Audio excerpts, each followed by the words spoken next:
Here we are at chapter 12, the last chapter of the book of Daniel, titled The End Times. Rather ominous title, isn't it?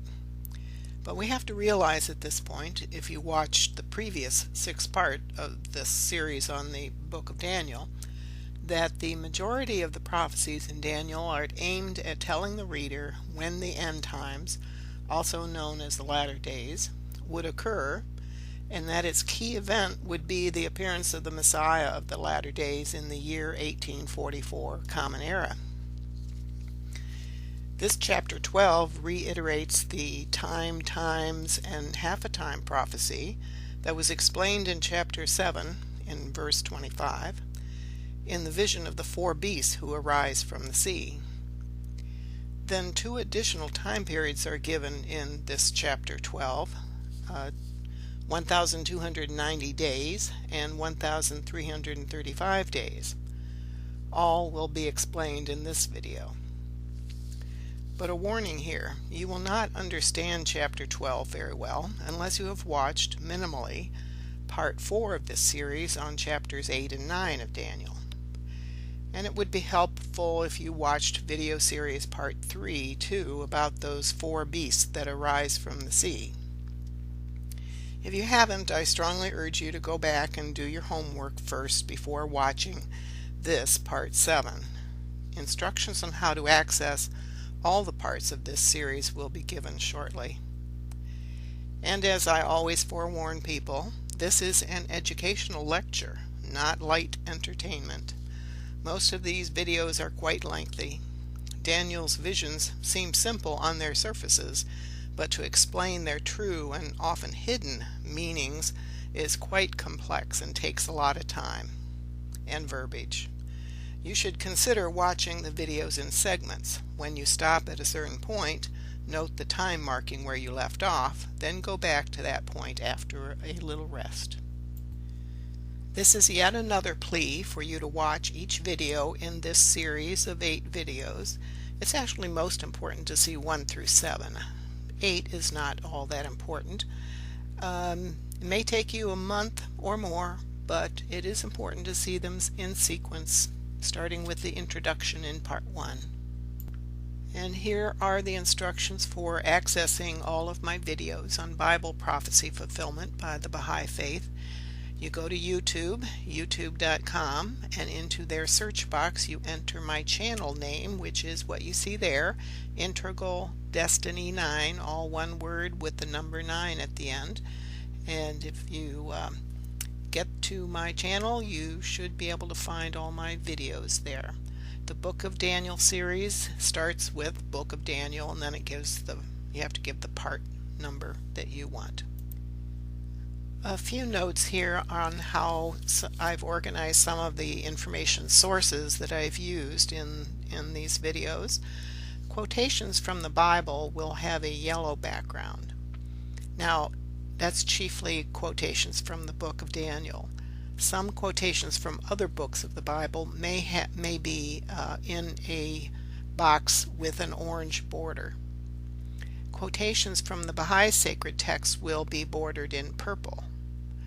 And quotation from Islam's sacred text, the Quran, will be bordered in green. One of the Baha'i sources for information is a publication by Robert Riggs called I, Daniel. And when I quote him, I will put his quotations in a white box as you see here. Now, information that I'm providing in my independent research will not have any borders whatsoever. So now we go on with the show of the last chapter of the book of Daniel, chapter 12. This image is a scanned copy directly from the New International Version of the Bible of the start of chapter 12 in the book of Daniel. You can see that the headline there in the Bible itself is the end times. Whereas I consider the end times as an appropriate title, there is no title in the original Hebrew copies that I've seen. And there's different translations of the Bibles, different versions, and some have various titles, different from the end times, and some have no title at all. Here are a smattering of the variations of the titles for chapter 12 from different translations. As you can see in the top left corner, the New International Version, acronym NIV, titles the 12th chapter The End Times, as you see in the column on the right. The New American Standard Bible titles it The Time of the End. Not so different. In the New Revised Standard Version and the New King James Version, they use the title Prophecy of the End Time, but note that the original King James Version does not have a title to the chapter. In a couple Catholic versions of the Bible, they use the title The Resurrection of the Dead. Seems like they took their interpretations of some prophecies from the New Testament, not from Daniel, to come up with that title.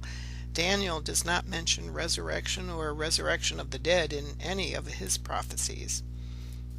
And in the American Standard Version and the Orthodox Jewish Bible and a few other versions, there is no title to chapter 12 at all.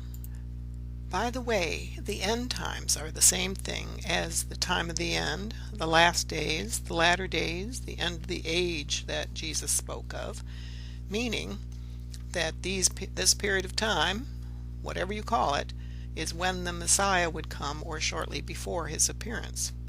And note that new translations of the original text has led to the understanding that Jesus spoke of the end of the age, not the end of the world, meaning that a new age would come after the age of Jesus.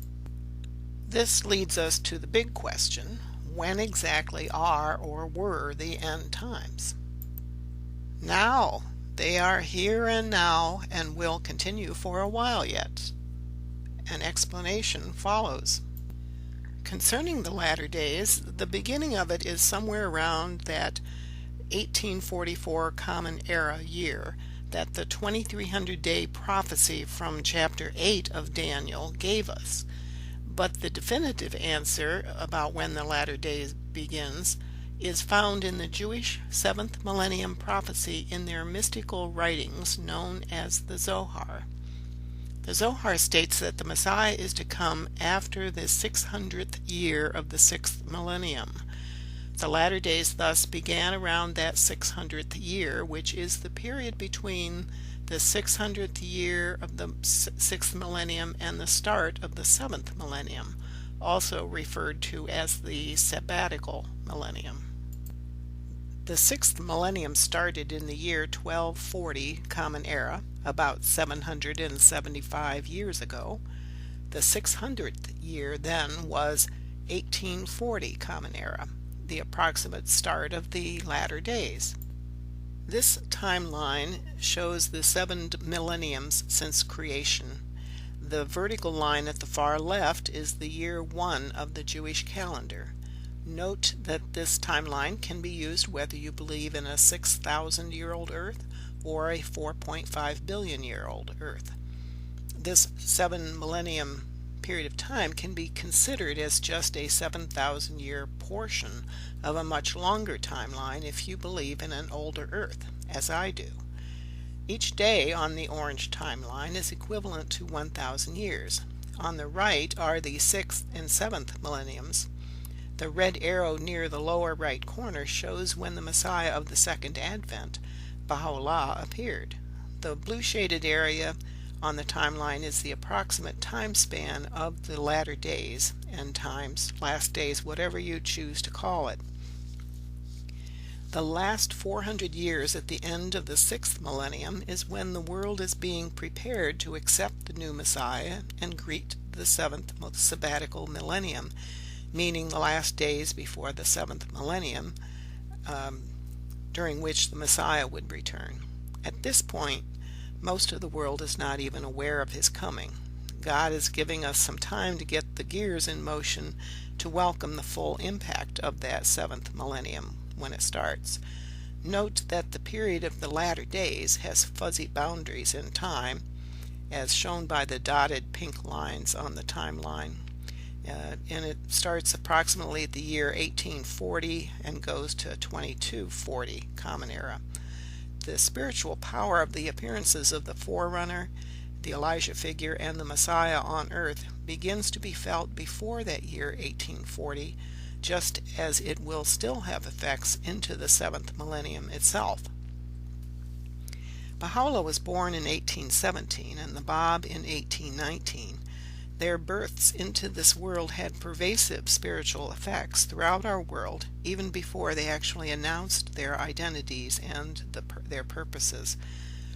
Obviously, this means that we are in the latter days of the 6th millennium, the last 400 years of the 6th millennium. There are about 225 more years until the start of the 7th millennium in the year 2240. This timeline shows just the end segments of that previous timeline, the start of the 6th millennium on the left to the 7th millennium and beyond. The heavy vertical red line shows the 600th year of the 6th millennium, after which the Messiah would appear according to the Zohar.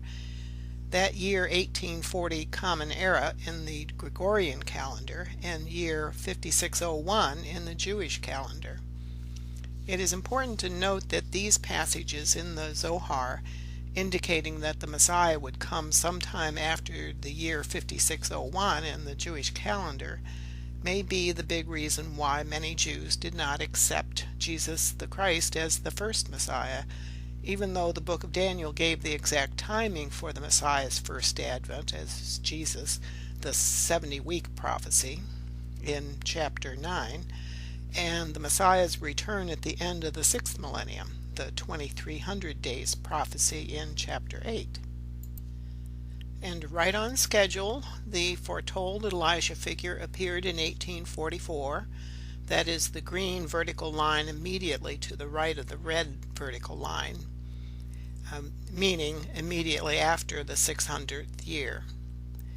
He is known as the Bab, which means the gate or door in English. He was born in 1819 Common Era and was martyred in 1850.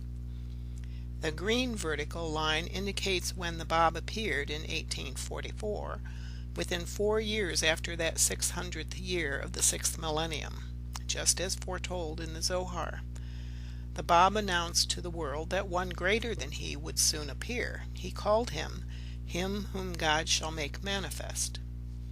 And then 19 years later in 1863, which is the year 5623 in the Jewish calendar, Baha'u'llah proclaimed his identity as the Messiah, the glory of God.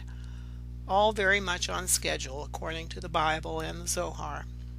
Note that Baha'u'llah means the glory of God in English. So now we know that the latter days, the last days, the end times were between 1840 until 2240 of Common Era. But since Baha'u'llah, the Messiah of the new era, was born in 1817, as I mentioned before, the appearances of the Bab and Baha'u'llah on earth, even though they had not yet assumed their divine identities until after 1840, their mere births into this world affected the earth and humanity on it. I've inserted a "we are here" line on the timeline to give you some perspective of where we are in the latter days. See the yellow box with the yellow arrow pointing to the yellow vertical line showing the year 2016 when this video was uploaded to YouTube. Note that there are about 225 years remaining in the latter days until the year 2240. That's 6001 in the Jewish calendar, when the 7th millennium begins. The coming of the forerunner, the Bab, and the Messiah, Baha'u'llah, has upset the world's spiritual equilibrium. The appearance of a manifestation of God, from Moses to Jesus, Muhammad, and now Baha'u'llah and the Bab, sets off a burst of spiritual power that disturbs the equilibrium of the current world order when that prophet appears. The coming of a manifestation of God injects fresh spiritual energy and love from God into the world. The divine power impacting us from this revelation from God, brought by Baha'u'llah as we approach the 7th millennium, is especially powerful, as it is also the beginning of a new era in the spiritualization of the planet. People don't seem to realize that the book of Daniel is chock full of time prophecies of the coming of the Messiah, and some major events that foreshadow his coming and some events after and during his appearance. Chapter 12 has prophecies of his initial coming and prophecies of some events that will happen after his initial appearance. Here are some examples of these time prophecies or time indicators in Daniel, which inform us of the signs of the times. In chapter 2 of Daniel, it gives a prophecy of a chronology of kingdoms and kings until the approximate time of the Messiah of the second coming, as a sign of the times to look for about when the Messiah would come. See part 1 of this video series for an explanation of that. Chapter 7 of Daniel, a time, times, and half a time prophecy, also known as a time, 2 times, and half a time prophecy, of the time period until the sanctuary would be reconsecrated, meaning the Messiah would appear. That's in part 3 of the video series. In chapter 8 of Daniel, the 2300-day prophecy tells the year the Messiah of the Second Advent, or the latter days, would begin to appear, and it ends up, the mathematics comes out to be 1844, Common Era, with the appearance of the Elijah figure to the new Messiah, the person similar to the role of John the Baptist was to Jesus.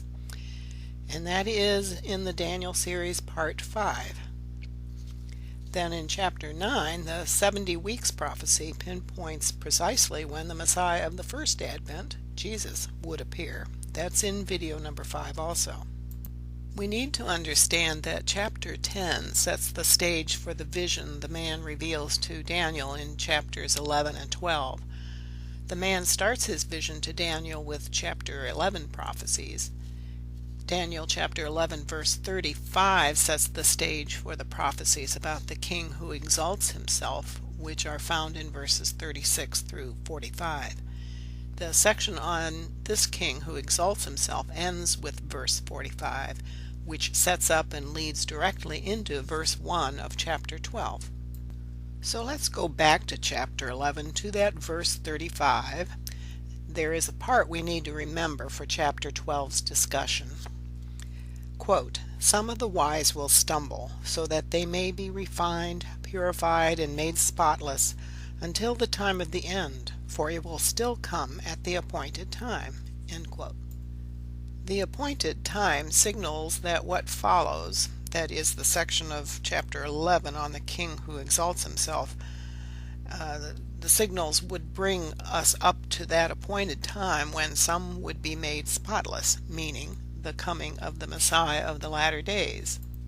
When we were reviewing the end of chapter 11, at the end of the second section on the king who exalts himself, this last sentence of chapter 11 tells us that the appointed time was at the end of the time of this king who exalts himself. Quote, verse 45, "Yet he, the king who exalts himself, will come to his end, and no one will help him." End of quote, end of chapter 11. We need to repeat here what was concluded in video part number 6 of this series in regards to the identity of the person who fulfilled Daniel's prophecy as being the king who exalts himself, and that it was proven in video number 6 that Napoleon Bonaparte fulfills this prophecy exactly. It is also important to point out that Napoleon came to his end in those last 6 years of his life, 1815 to 1821, which he spent nearly alone in exile on the island of St. Helena. The wording of the prophecy in chapter 11 verse 45 stated, "Yet he will come to his end and no one will help him." It exactly describes Napoleon's last 6 years of his life. Then after that last sentence of chapter 11 verse 45, the man giving the vision to Daniel goes directly into the first sentence of chapter 12 verse 1, after stating in that last verse of chapter 11 about the king who exalts himself meets his end. That first verse of chapter 12 reads, quote, "At that time Michael, the great prince who protects your people, will arise. There will be a time of distress such as has not happened from the beginning of nations until then. But at that time your people, everyone whose name is found written in the book, will be delivered. That first verse and many others in chapter 12, there are only 13 verses in chapter 12 by the way, are chock full of tidbits of information and clues. So we'll have to examine some of the pieces separately before we can understand the full meaning of each verse and ultimately the chapter. So let's go back and pick out that very first part of the first verse of chapter 12. Quote, "At that time, Michael, the great prince who protects your people, will arise." This all means that at that time, when the king who exalts himself ends, at the appointed time, Michael will come in the latter days in the person of the Messiah. Michael is the Messiah. Back to that verse, the first verse of chapter 12. Quote, "At that time, Michael, the great prince who protects your people, will arise." End quote. From our past video experience in this series, we know by now that Michael has been mentioned 2 times already in this vision that started in chapter 10. Those 2 times are Daniel chapter 10 verse 13, quote, "Then Michael, one of the chief princes, came to help me because I was detained there with the king of Persia," end quote. And also in chapter 10 verse 21, quote, "But first I will tell you what is written in the book of truth. No one supports me against them," them being the prince of Persia and his minions, "except Michael, your prince," end quote. And also, as an FYI, that the New Testament's book of Revelation, in chapter 12 of that book, Michael is also mentioned as being a hero in heaven who fights the dragon. That's chapter 12 of Revelation, verse 7, quote, "Then war broke out in heaven. Michael and his angels fought against the dragon, and the dragon and his angels fought back," end quote. You can see my video titled Revelation Revealed for an explanation of Michael in that context.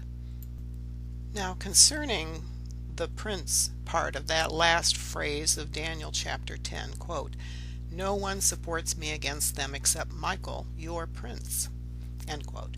The vision is being unveiled to Daniel, a Jew. The man revealing this vision to Daniel, therefore, was telling Daniel that this Michael was a prince to the Jewish people, i.e., your prince. Therefore, the Michael, your prince, is a reference to the Jewish Messiah, the Messiah of the latter days. The name Michael, Michael, means who is like God. And this Michael is also the archangel Michael. If we look at 1 Thessalonians chapter 4 verse 16, speaking of the second coming of the Messiah, quote, "For the Lord himself will come down from heaven with a loud command, with the voice of the archangel, and with the trumpet call of God, and the dead in Christ will rise first," end quote. So why does the Lord, the Messiah, come with the voice of the archangel? Answer: because he is an archangel, the archangel Michael. And because of a whole lot of other prophecies, such as here in Daniel and in the book of Revelation, the evidence shows that this archangel is Michael. After all, Daniel chapter 12 verse 1 just said that Michael is the great prince who, quote, "protects your people," meaning the Jewish people. And in case you're wondering where all this is going, Baha'u'llah is Michael. He is the Messiah, the angel Michael, who's come to protect the Jewish people as their Messiah, but also as the promised one of all the faiths of God on the planet. Baha'u'llah was a direct descendant of King Yazdegerd III, the last king of the Sasanian Empire of Persia. Thus he was truly a prince of Persia.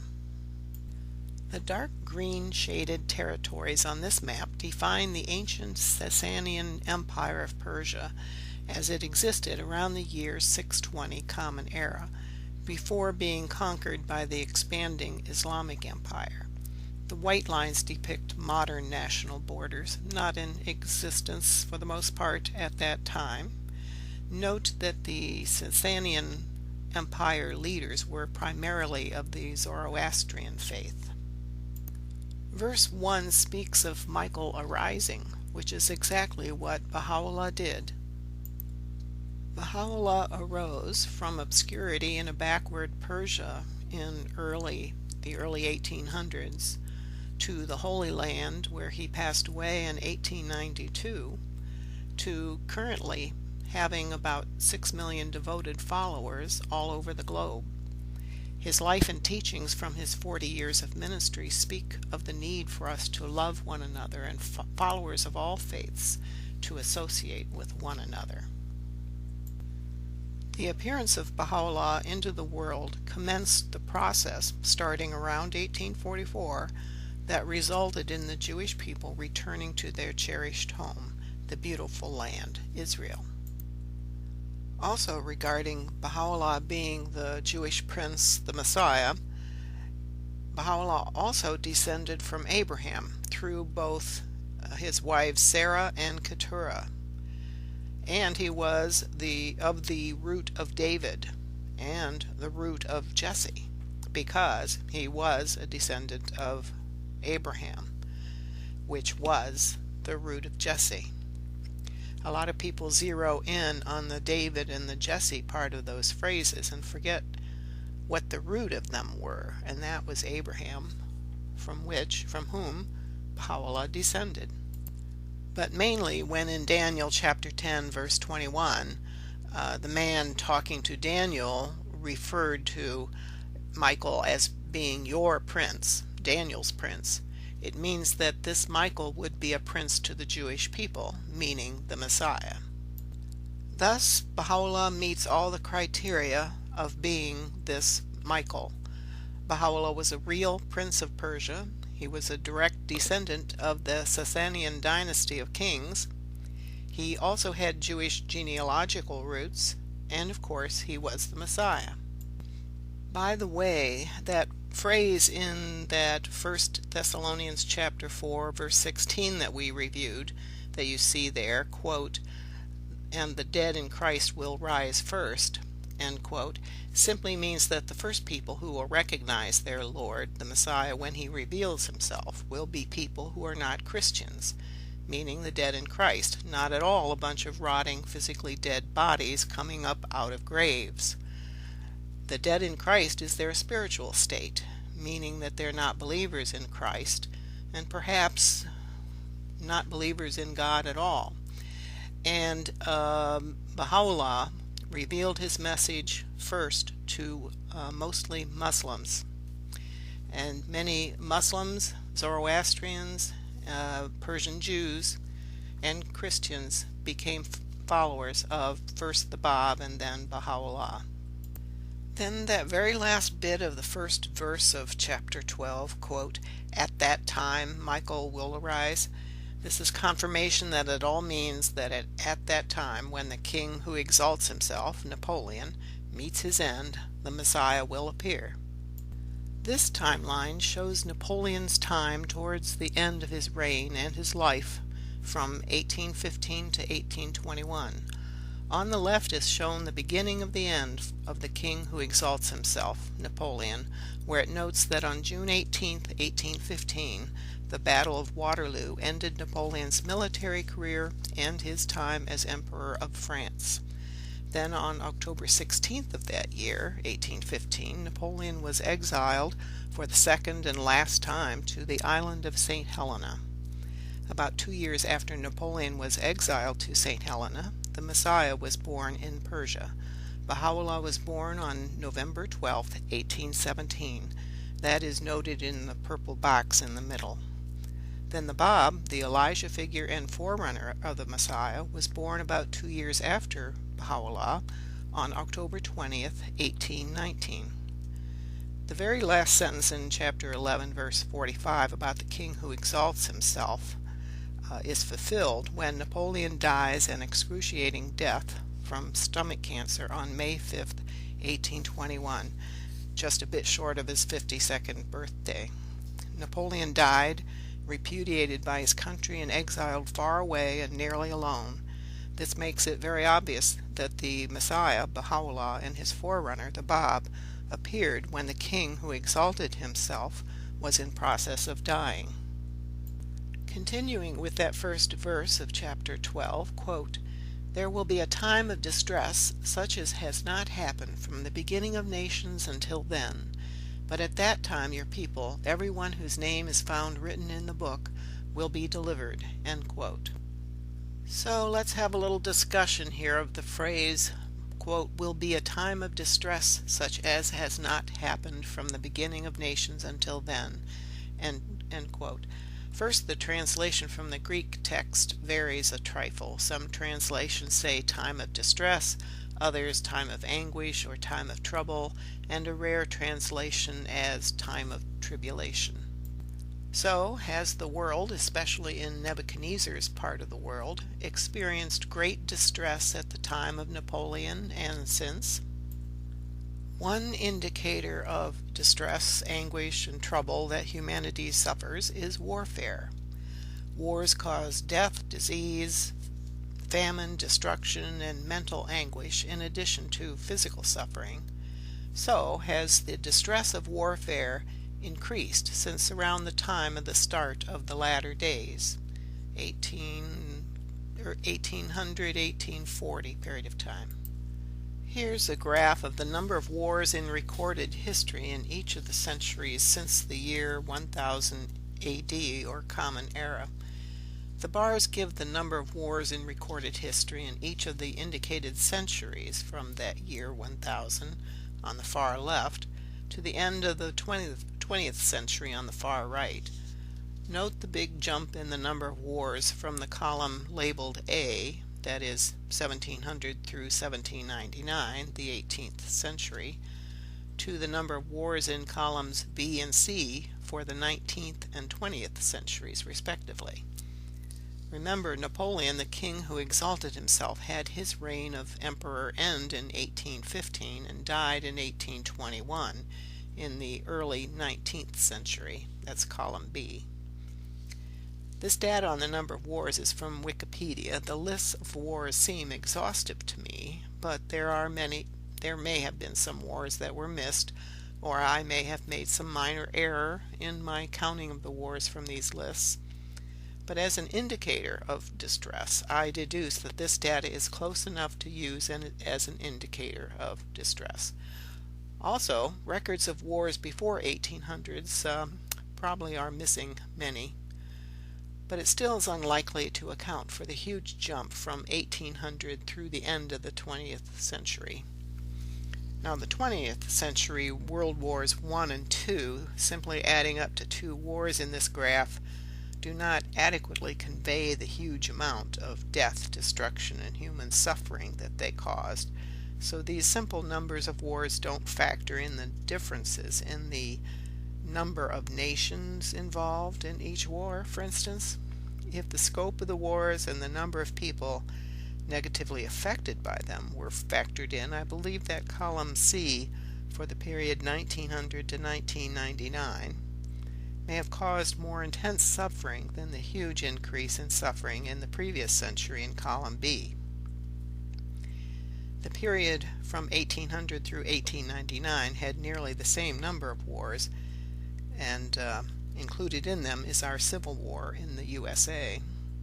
The main point of this graph is that very close to the time that the Bab and Baha'u'llah appeared on the scene with their births in 1819 and 1817, respectively, warfare as an indicator of humanity's distress skyrocketed.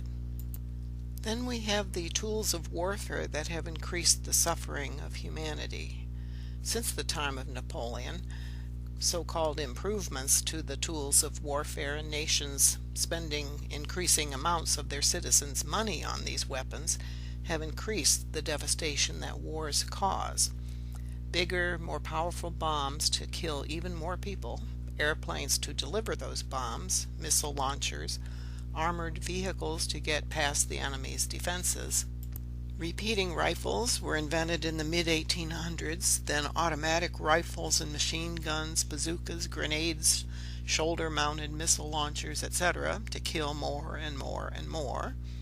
Then we also have the addition of biological warfare agents. For example, the smallpox blanket tactic used against Native Americans and others, anthrax and the like. Chemical weapons of mass destruction, such as mustard gases, sarin, among many others that attack the skin, lungs, nervous system, and blood, such as cyanide, were introduced in World War I. Then nuclear bombs of various types were added in World War II and beyond. Then, of course, we have another cause of human anguish and distress from the economics of our societies. Economic distress has been present throughout much of human history. For much of our history, since most societies were based on agriculture or hunter-gathering, economic distress was caused by wars, crop failures, droughts, famine, and disease epidemics. What does that have to do with a time of distress in this Bible verse? Answer: humans have invented these economic systems and money. These are human systems, thus not perfect. They're not God's systems, thus they are defective and can and have been used and abused by some to the detriment of others. Did these times of economic distress increase after Napoleon? Yes, the number of economic crises rose quickly from the time of Napoleon. The distress, anguish, troubles, and tribulations that economic system disruptions cause are undeniable. Of course, prior to the age of industrialization, which occurred in the 18th and 19th centuries, most people owned or worked on farms and work related to agriculture. Banks existed, but were relatively small and were not in charge of the financial economies as they are now. Many economists agree that our world economic system has become too reliant on the financial services sector. The increase of this system has put whole economies at risk and victims of huge and far-reaching economic crises. Note that the last bar on the right for the 21st century has 12 crises already, but in only the first 15 years of this century. Makes you wonder what's in store for us in the future. At the time these videos are being prepared, January 2016, it appears possible that the whole world is again tottering on the brink of economic collapse, all due to the greed of people and the corruption of our economic systems. The conclusion here is that our two indicators of distress, warfare and economic recessions and depressions, both show increases in the number and worldwide effects of these woes that humanity has suffered since the time around 1800 and the births of the Bab and Baha'u'llah, the Elijah figure and Messiah respectively. These indicators show that this part of this prophecy has been fulfilled. The eras since around 1800 have truly been a time of distress such as has not happened from the beginning of nations until then.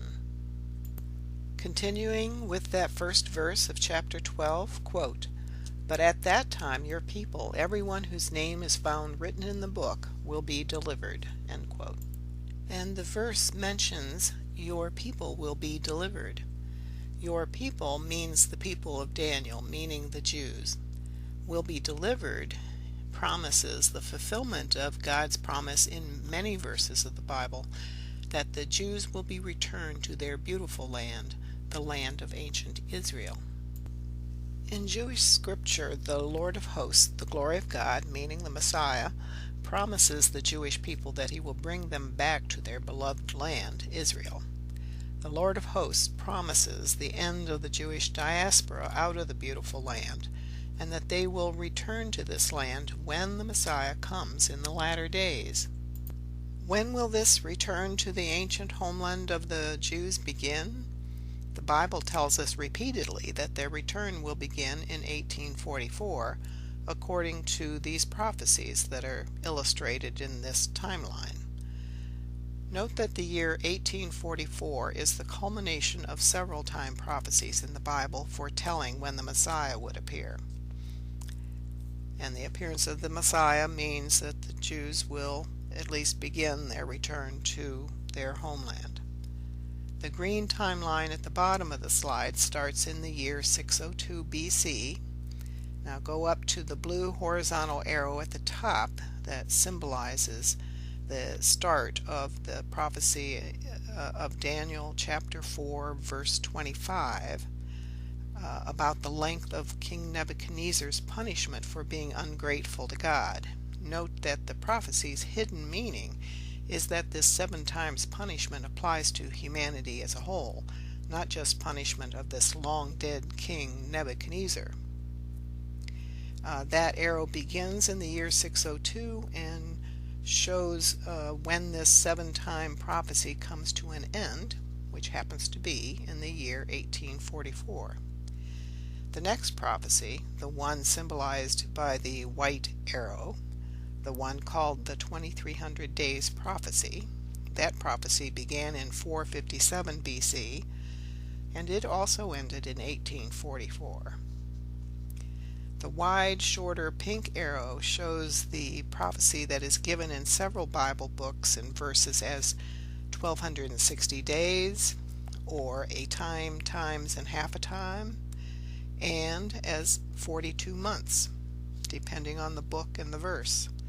They all mean the same period of time. That's 1,260 lunar years, starting in the year 622 Common Era and ending in, wouldn't you know, 1844 Common Era, the very year that the Bab made his proclamation as being a manifestation of God and that he was the forerunner of one even greater than he, who he called him whom God shall make manifest, who was Baha'u'llah.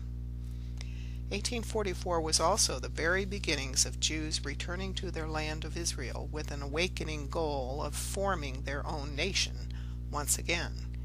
In that year, government restrictions of non-Muslims ended by edict of the courts, and all non-Muslims began to have equality before the law and freedom to worship their own faiths, including Judaism. So more Jews began returning to the Holy Land. Now the part of the verse that states, "Your people, everyone whose name is found written in the book, will be delivered."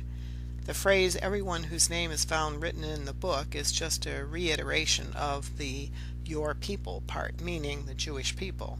You can trace that back to verses in the Bible, such as the verse we see here, 1 Chronicles chapter 9, verse 1, quote, "All Israel was listed in the genealogies recorded in the book of the kings of Israel and Judah.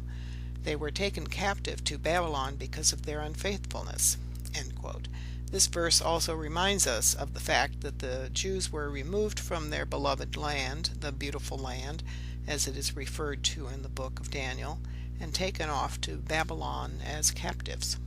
So the key question to be answered is, were the Jews returned to their beloved land of ancient Israel and Judah at this time that Daniel prophesied that the Messiah would return, meaning that 1844 Common Era time? This is just one of the sources for this understanding in Jewish scripture and tradition that the Jews would be returned to their beloved country, their beloved land of Israel when the Messiah returns. And this is from Daniel chapter 8 verse 13 and 14, where it says, "How long will it take for the vision to be fulfilled, the vision concerning the daily sacrifice, the rebellion that causes desolation, the surrender of the sanctuary, and the trampling underfoot of the Lord's people," meaning when that would end. And he said to me, "It will take 2300 evenings and mornings. Then the sanctuary will be reconsecrated." We know that the Bab and Baha'u'llah began their revelations in 1844, Common Era, right on schedule. But did the trampling underfoot of the Lord's people, meaning the Jews, end in 1844? Weren't the Jews supposed to be gathered back in Israel when the Messiah came? There are numerous mentions throughout Jewish scripture about God bringing the Jews back to the land that they love so much, Israel, in the latter days, or as it's often phrased, in that day. And I'm going to give just a smattering, a couple of samples of that here. And we'll start with Ezekiel chapter 11, verse 17, quote, "Therefore say, Thus saith the Lord God, I will even gather you from the peoples, and assemble you out of the countries where ye have been scattered, and I will give you the land of Israel." End quote. And from later in Ezekiel chapter 36, verse 24, quote, "For I will take you from among the nations, and gather you out of all the countries, and will bring you into your own land." End quote. An abbreviated excerpt from Isaiah chapter 11, verses 11 and 12, quote, "And it shall come to pass in that day," meaning the latter days, "that the Lord of hosts," meaning the Messiah, "will set his hand again the second time to recover the remnant of his people, and gather together the scattered of Judah from the four corners of the earth." End quote. And Zechariah chapter 9, verses 16 and 17, quote, "The Lord their God will save them," the Jews, "on that day as the flock of his people. They will sparkle in his land like jewels in a crown. How attractive and beautiful they will be." End quote. I think we can all recognize easily that these prophecies have all been fulfilled, especially after the establishment of the State of Israel by the United Nations in 1948. But it is important to know that before the creation of the State of Israel in 1948, there were important events starting in 1844 that set the stage for it. For example, March 21st, 1844, the Sultan of Turkey issued the Edict of Toleration that allowed Jews to return to the Holy Land. This resulted in many Jews returning, but not on a large scale, at least initially. And note that same year, on May 23, 1844, the Bab, the Elijah figure to the coming Messiah, made his declaration as his station as the promised one and the herald of the one to come soon, him whom God shall make manifest, who was Baha'u'llah. 1844 is the year prophesied in the Bible as the year the Messiah would return. Prophesied in Daniel, prophesied in the book of Revelation, and some other locations as well. Also note that as far as the Edicts of Toleration signed by the Sultan of Turkey in 1844, there was also a legal finding, a court case that required, from pressure from Europe, the Ottoman Empire had to adopt a religious freedom law. It allowed Christians, Jews, and others freedom of religion for the first time in centuries, and of course it included the Jews. Then, 63 years after the Edict of Toleration was issued by the Sultan of the Ottoman Empire, the Balfour Declaration was issued in November of 1917 by the British government. It supported a plan for a Jewish national home in Palestine. These two decrees resulted in even more Jews returning to the Holy Land after World War I. I compiled this table of information about the Jewish Zionist movement and ultimately the establishment of Israel in 1948 to kind of prove the point that really it began in 1844 when people such as Mordecai Noah, an American diplomat and Sephardic Jew, began preaching of the need for a state of Israel.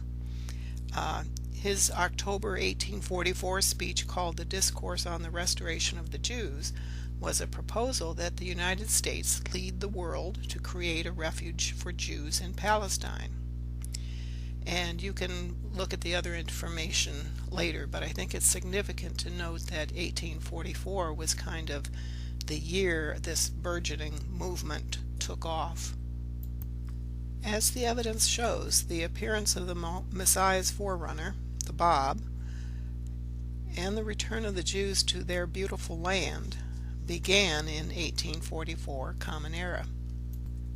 Therefore, that question about if the Jews returned to their beloved land of ancient Israel was fulfilled around 1844, the answer is obvious. The process that resulted in their returning to Israel began in 1844. Thus, this prophecy has been fulfilled. So from our intensive explanation, we now know that Baha'u'llah was Michael, the Messiah, that there has indeed been a time of distress such as not happened from the beginning of nations until then, and that the Jewish people have been delivered to their ancient land, the beautiful land that Daniel referred to. Thus, verse 1 of chapter 12 has been fulfilled. Next, verse 2 of chapter 12, quote, "Multitudes who sleep in the dust of the earth will awake, some to everlasting life, others to shame and everlasting contempt." End quote. What does multitude mean?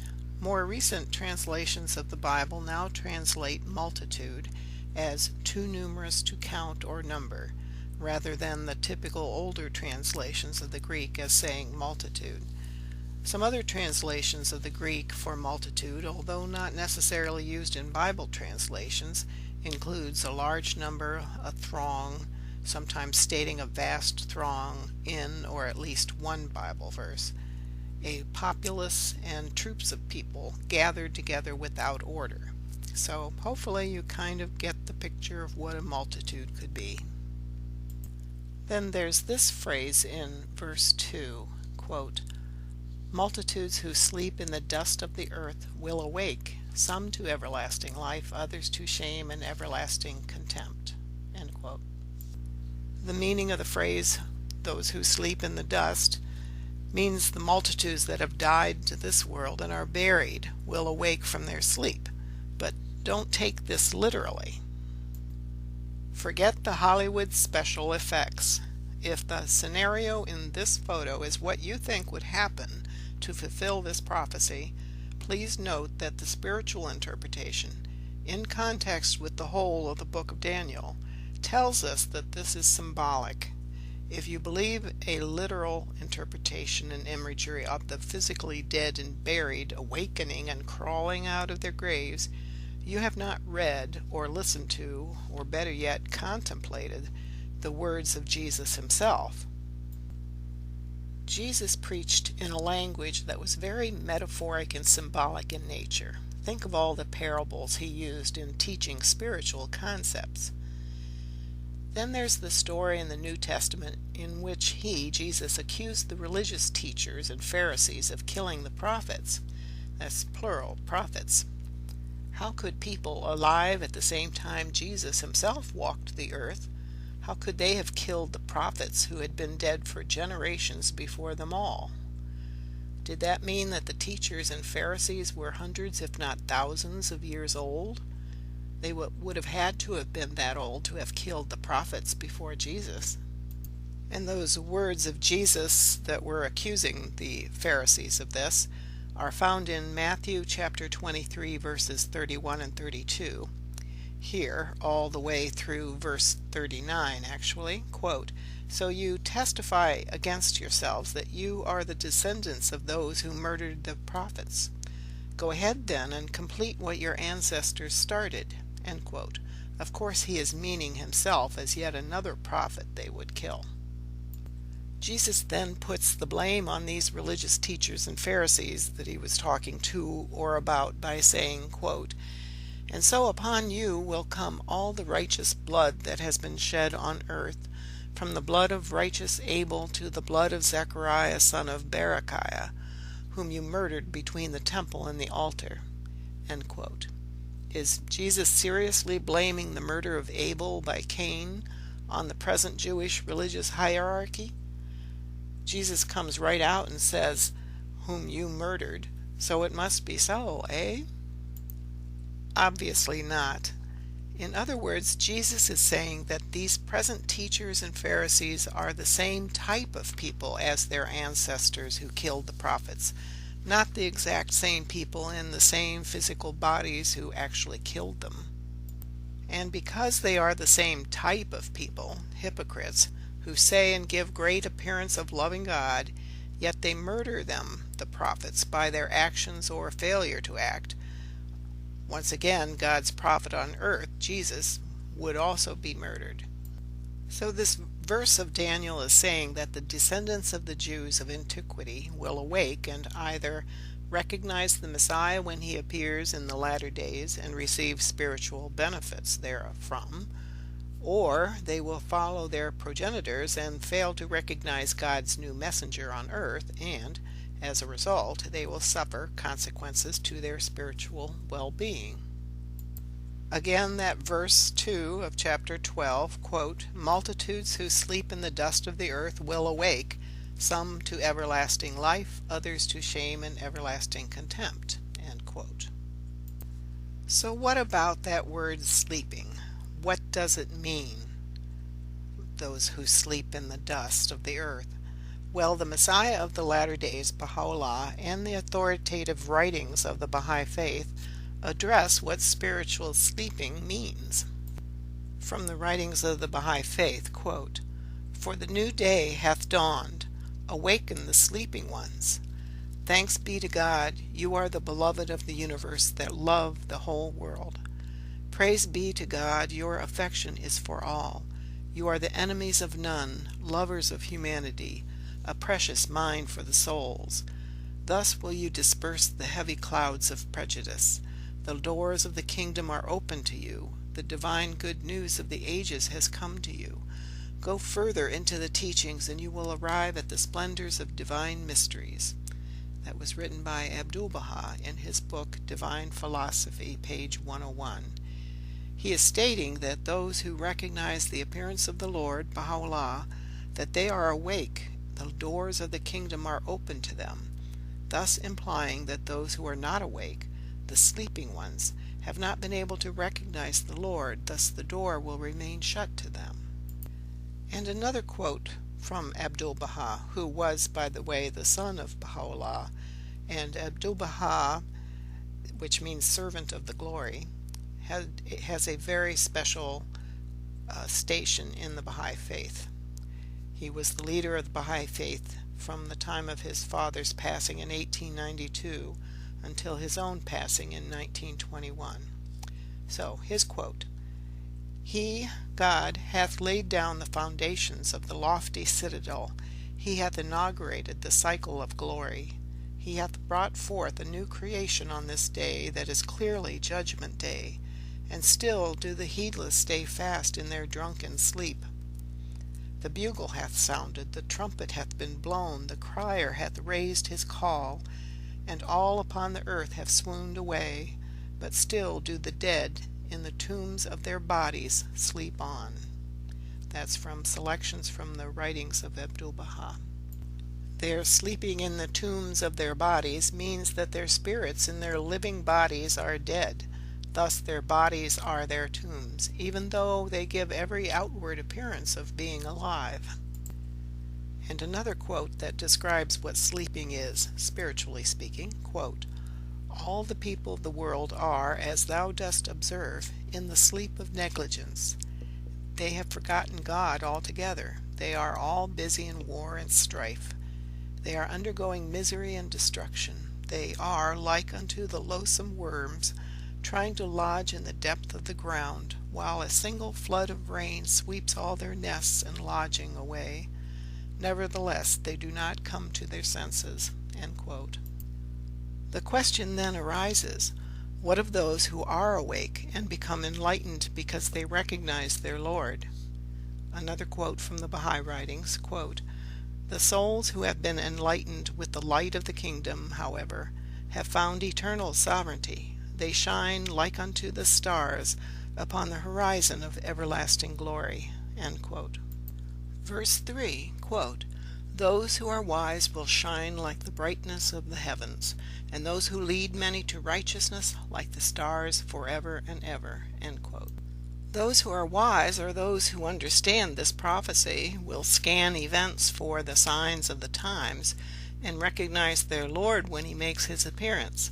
Such devoted persons will shine like the brightness of the heavens. Baha'u'llah spoke of the fate of those who recognize him and those who fail to recognize his station when they are informed of his appearance and identity as the latest manifestation of God, prophesied in all the major faiths.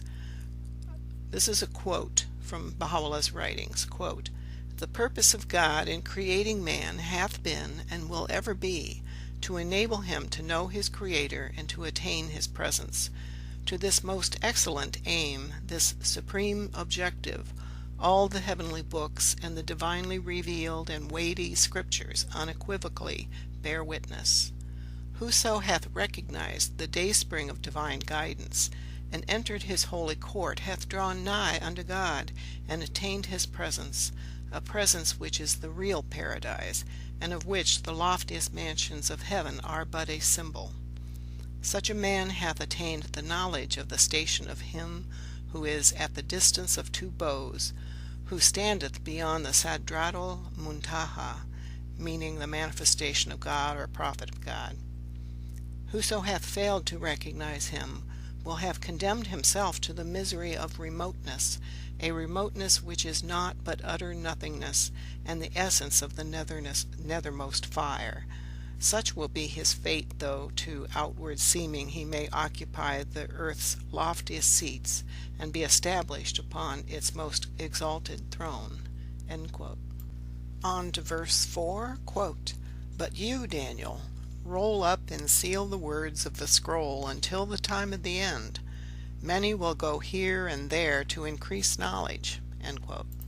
Now, regarding the phrase, "roll up and seal the words of the scroll," remember that Daniel is commanded by the man showing him this vision to seal the scroll, meaning that the vision of the future is complete.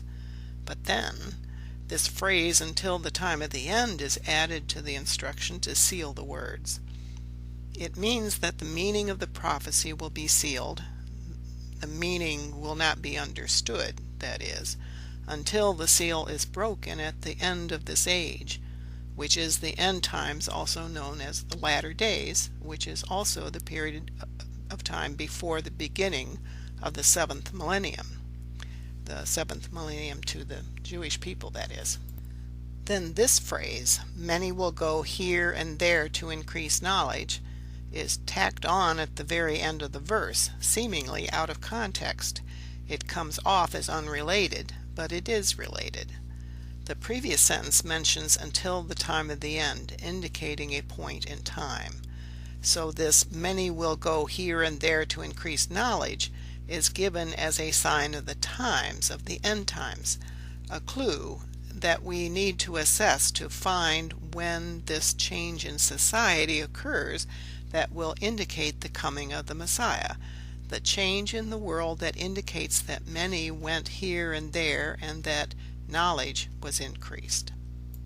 Now I will review some of these indicators of these changes that have occurred that will be the signs of the times that the Messiah's coming is imminent or has recently occurred, just as Daniel foretold.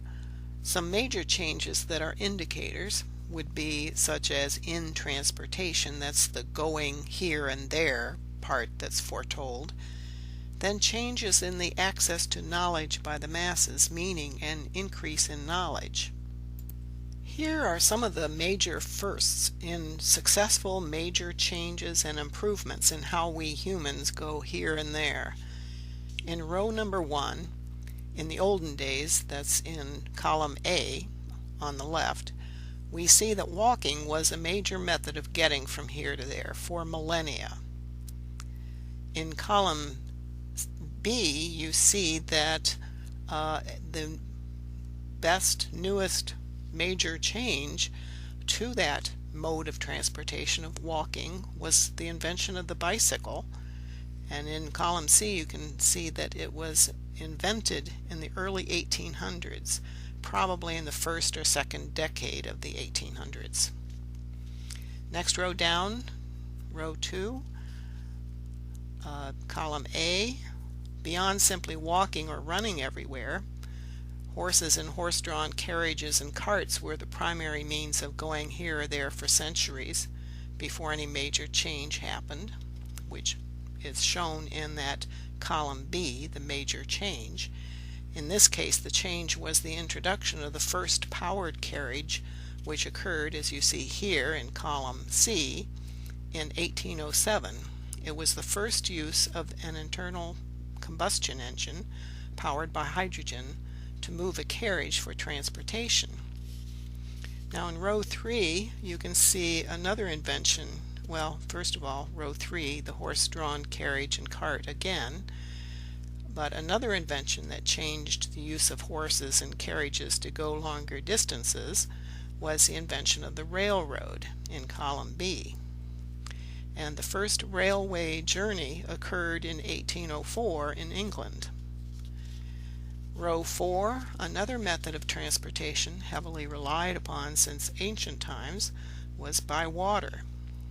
The use of sail ships over large bodies of water was the primary method of water transportation for centuries before the invention of the first successful steamship in 1807.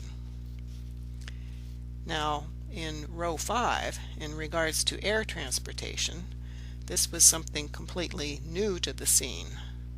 The first air balloon and the first hydrogen balloon were introduced in 1783, but it was not until 1899 that the first successful airship was introduced, the Zeppelin. But we really started our progress towards that in 1783. These inventions in the early and mid-1800s are just a sample of the dozens of early inventions around that period of time that began to make transportation easier and quicker than the old methods. Before these early inventions, the old ways of transportation had been used with little change over centuries, if not multiple millenniums. For some areas of the world, they even lacked the horses. Of course, improvements to the initial inventions followed even up to this day, but the important thing here is to know that the initial changes to improve transportation began in the early to mid-1800s. Once these early inventions captured human imagination, there was no stopping the blossoming of faster and faster means of transportation, some starting in the late 1700s, but most in the early to mid-1800s. So if we go back to verse 4, the part about many will go here and there, if we view that as humanity will be going places, meaning increased mobility over the face of the earth, then that definitely happened as a sign of the times in the early 1800s. And on to the present time, we've increased our knowledge about how to improve those initial inventions. Therefore, I'm marking this aspect of the phrase fulfilled in the early to mid-1800s. Next, we'll assess whether there were any signs around the late 1700s and early 1800s that access to knowledge by the masses has increased significantly. The 3 indicators I've chosen to assess if, when, and how knowledge has increased are the following: literacy rates, access to formal schooling, and access to information resources. I did not choose simply looking at when the amount of knowledge increased, because the most important factor in how it would affect humanity and our societies is access to that knowledge. If you have all the knowledge there ever was or will be, but if the majority of humans cannot access it or understand it, it is of little use to the improvement of the human spiritual and material condition. Now I've taken those 3 indicators and put them in this table, 1, 2, and 3, but in the first column I've put in the condition of humanity in those regards throughout most of history under the title Old. First of all, literacy rates. Most people were illiterate. Schooling of the masses was non-existent to minimal. and there was very poor or no access to information. Now, a major change to that would be in column B, would be a indication of a major change for literacy, would be a significant increase in literacy rates. Schooling, a significant change in public school availability for schooling of the masses with required attendance. And 3, as far as access to information, some of the major changes we know were the printing press, mass production of books, and availability of public libraries. And then in column C, I will proceed to fill you in as to how and when these significant changes occurred. This graph shows the literacy rates for several countries and also for the world population as a whole. The sources of the data are on the next 2 slides if you're interested. The world literacy rates, see the word world in red with a red arrow at the bottom right of the graph, are only available from 1820 through 2010. The rate was 12% in 1820 and was up to 83% by 2010. Note that the year 1820 is demarcated with a green arrow near the bottom right corner. The European nations tended to have higher literacy rates after about 1750, then tended to get much better very quickly. Although the United Kingdom, the UK on the chart, Italy and France did not improve much until about 1820, then rose steeply. The world literacy rate as a whole began low and climbed steeply from that first year the data was available in 1820, then got even better, faster after 1900. These are the sources of the data for the literacy rate chart. You'll have to stop the video and note it down if you're interested. And these are the good folks who put that data together, and it's on this website called Our World in Data, and you can pause the video again if you want to write down any of these sources. Also from this Max Rosen website, this conclusion, quote, 2 centuries ago, meaning around the year 1800, only a small elite of the world had the ability to read. The best estimate is that 12% of the world's people were literate. Over the course of the 19th century, that's the 1800s, this number, that's the percent who are literate, more than doubled. And over the course of the 20th century, the world achieved rapid progress in education. More than 4 out of 5 people are now able to read.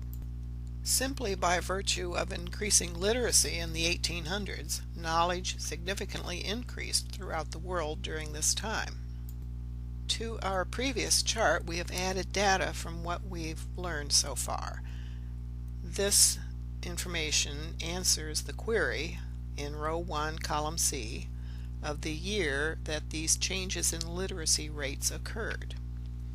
The data indicated that between 1820, starting pretty much in 1820, until 1900, the world's literacy rate doubled, with continued increases since then. Next, we move on to the second row about the schooling of the masses. When did schooling of the masses begin to significantly increase? This graph shows the share of population, percent of total population, aged 15 and over that attended formal education.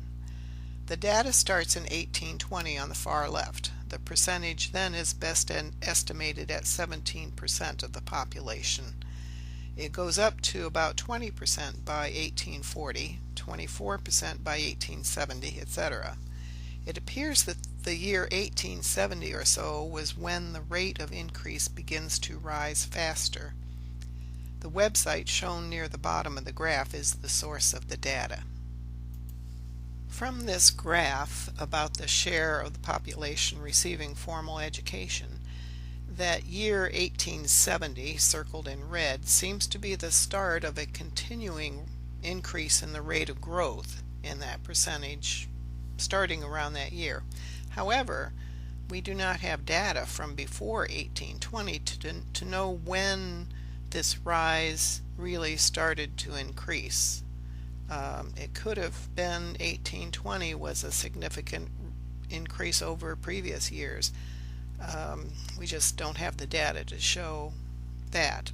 However, the increase is fairly flat until 1870, where the rate of increase goes up quickly.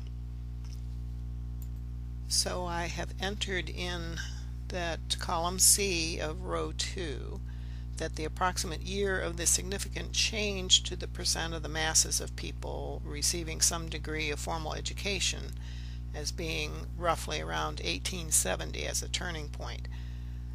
To our chart, I've added in row 2 the data about the year that significant increases in the percentage of the population receiving formal education began a steady increase from 17% in 1820, 24% by 1870, then up to 82% in 2010. On to the third indicator.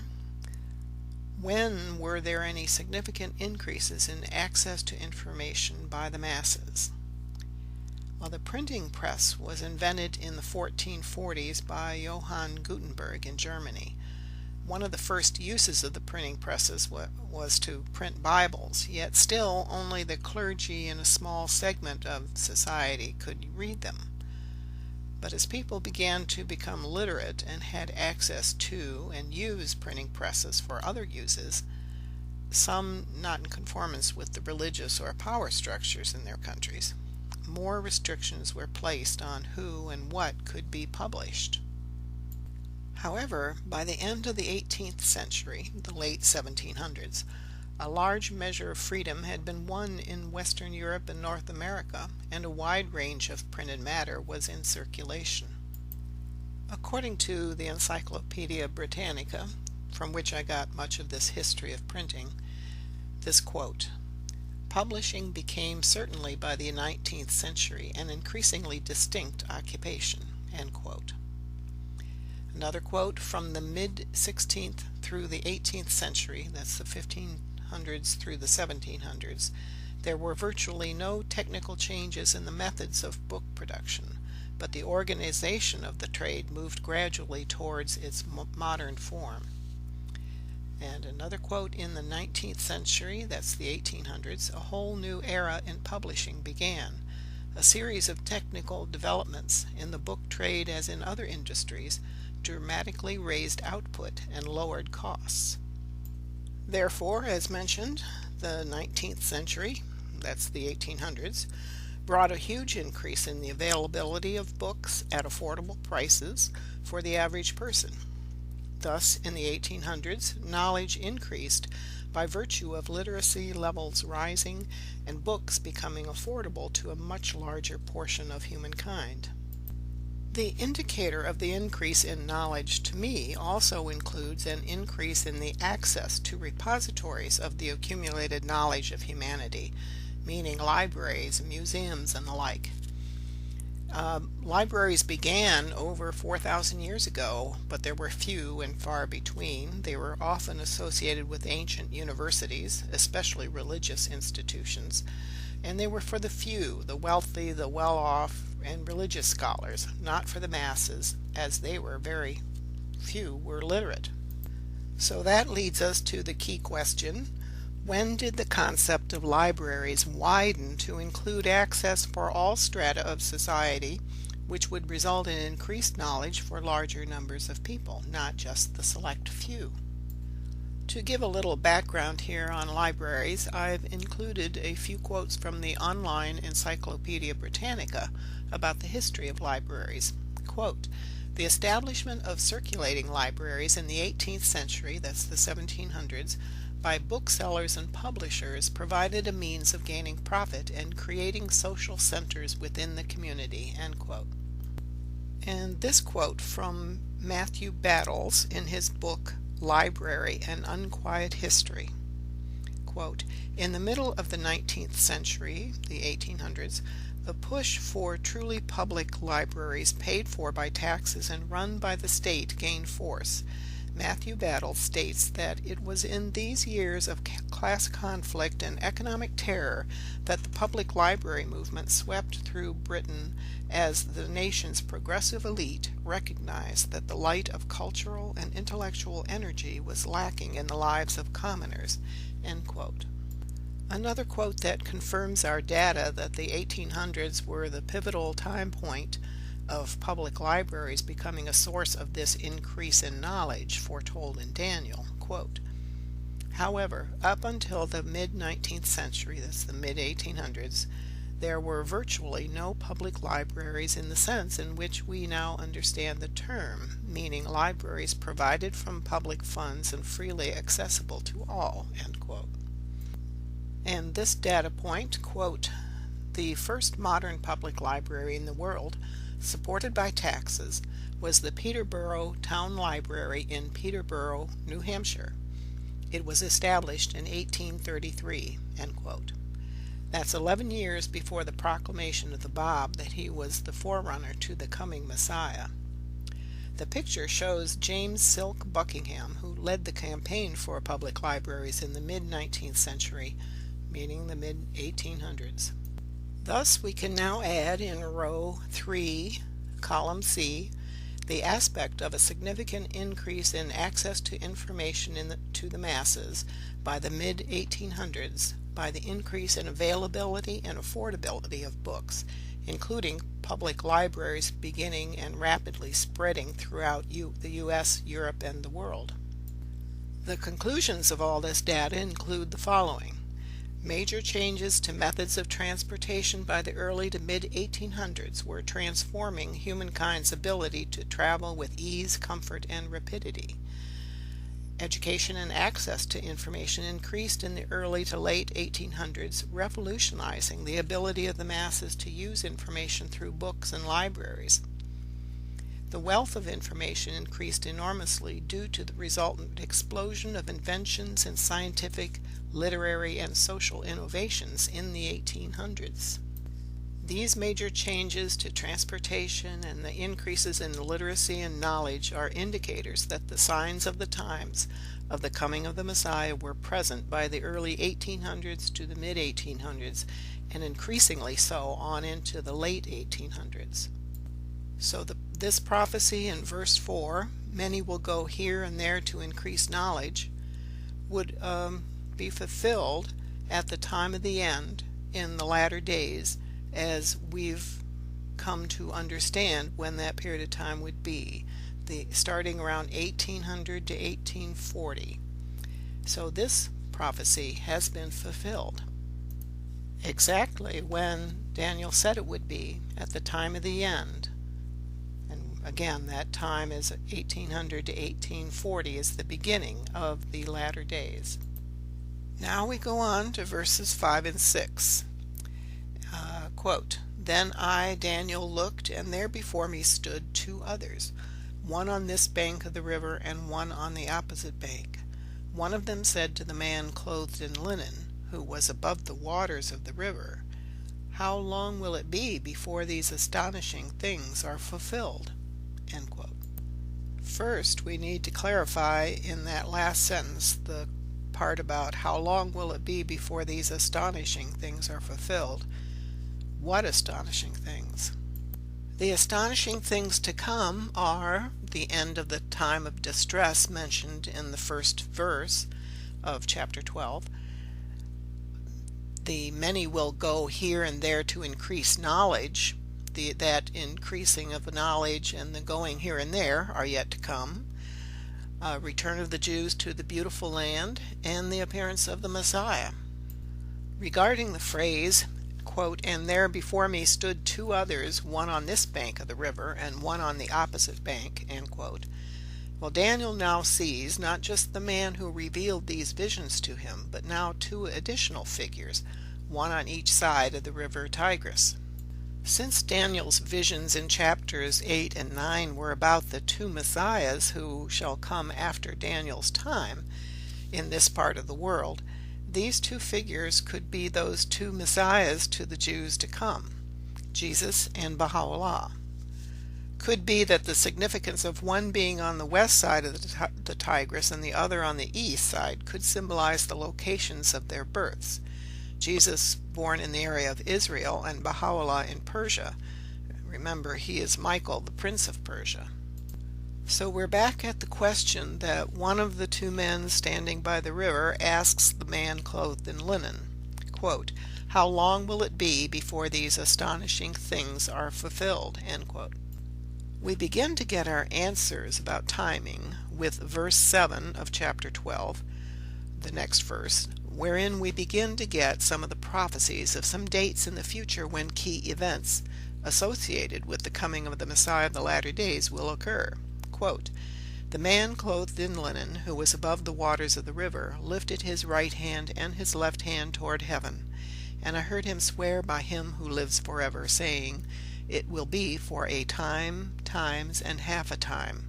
When the power of the holy people has been finally broken, all these things will be completed." End quote. Note that highlighted phrase, "It will be for a time, times, and half a time." That phrase is giving us the year that these events will occur.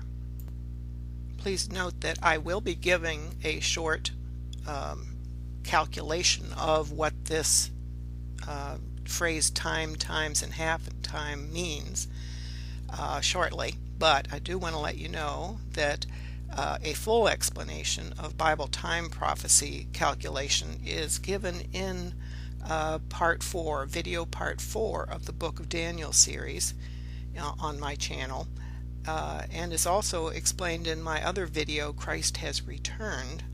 All my videos are accessible through my channel on YouTube, and my channel name is Integral Destiny 9, all one word. It's there on the bottom left of the screen.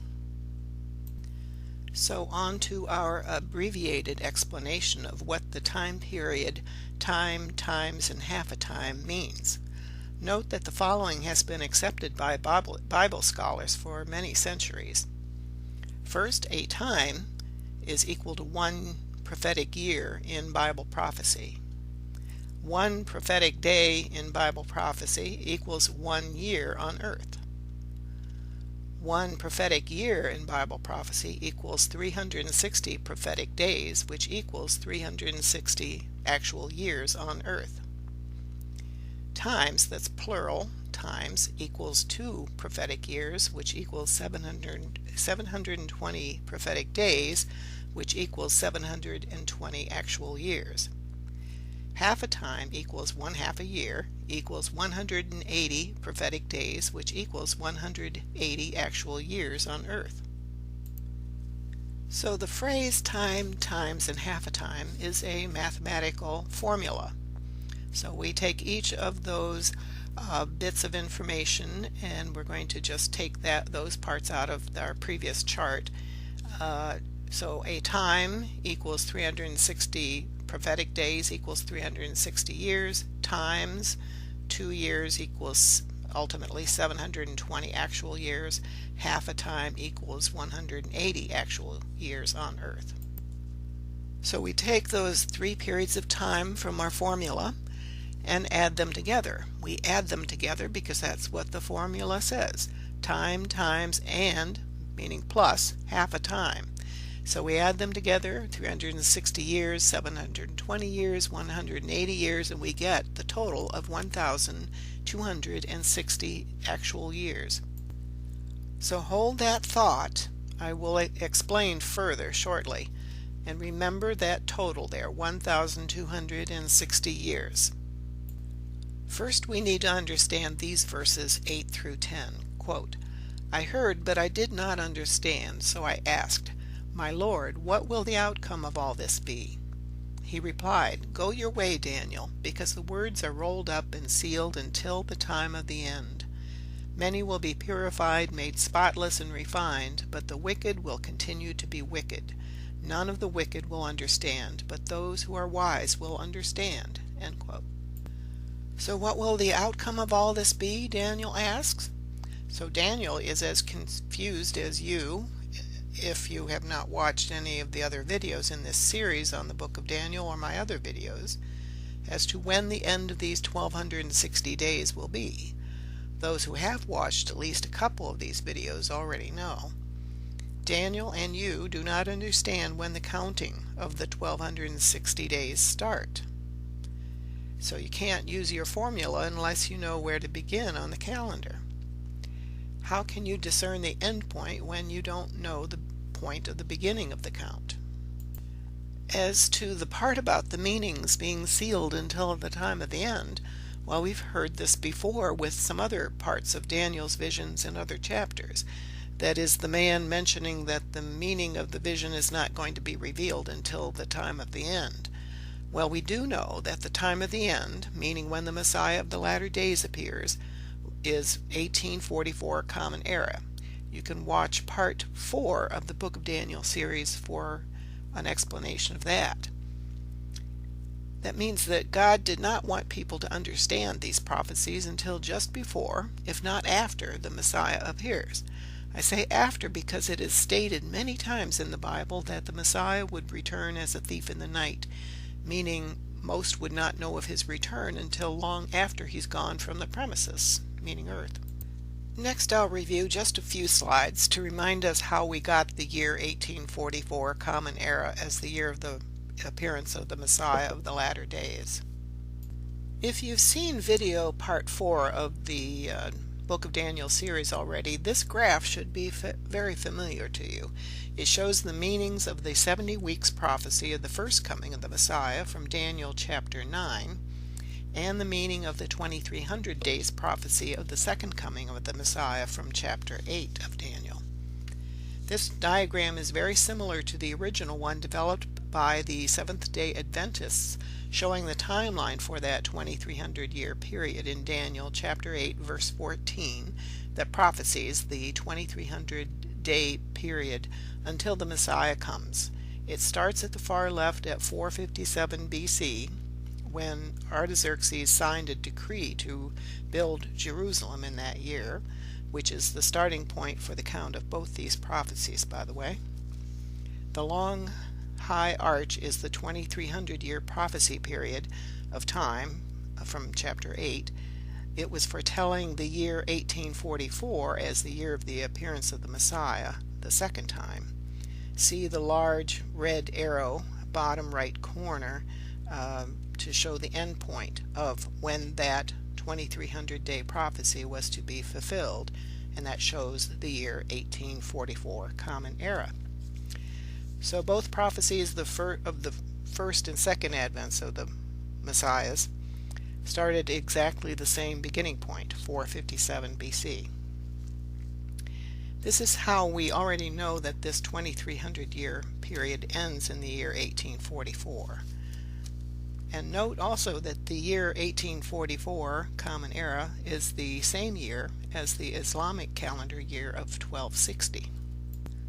Now we have to go back to that 1260 years prophecy in verse 7 of this chapter 12 of Daniel. Remember that 1260 years is the time, times, and half a time prophecy. So when do these 1260 years start so we can calculate the end point of the prophecy?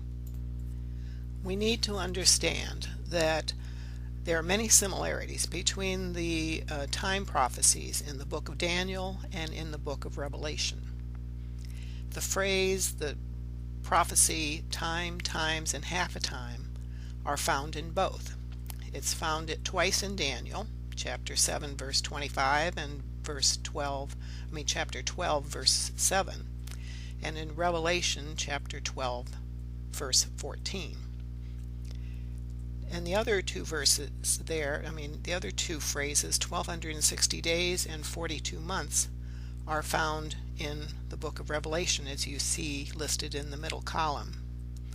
Note that these are all the same prophetic periods of time, the same time period and the same year of fulfillment.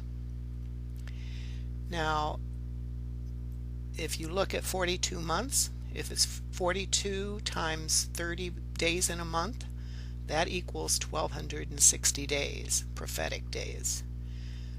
1260 prophetic days is 3.5 prophetic years, not actual years, but prophetic years. So time times and half a time is 3.5 prophetic years, same as the other two.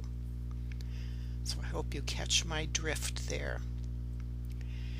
And even note that the time times and half a time in Daniel chapter 7 verse 25 is in reference to the time period given for that fourth beast that arose out of the sea, the time it was allotted to live, the same as Revelation chapter 13 verse 5 at the bottom is given.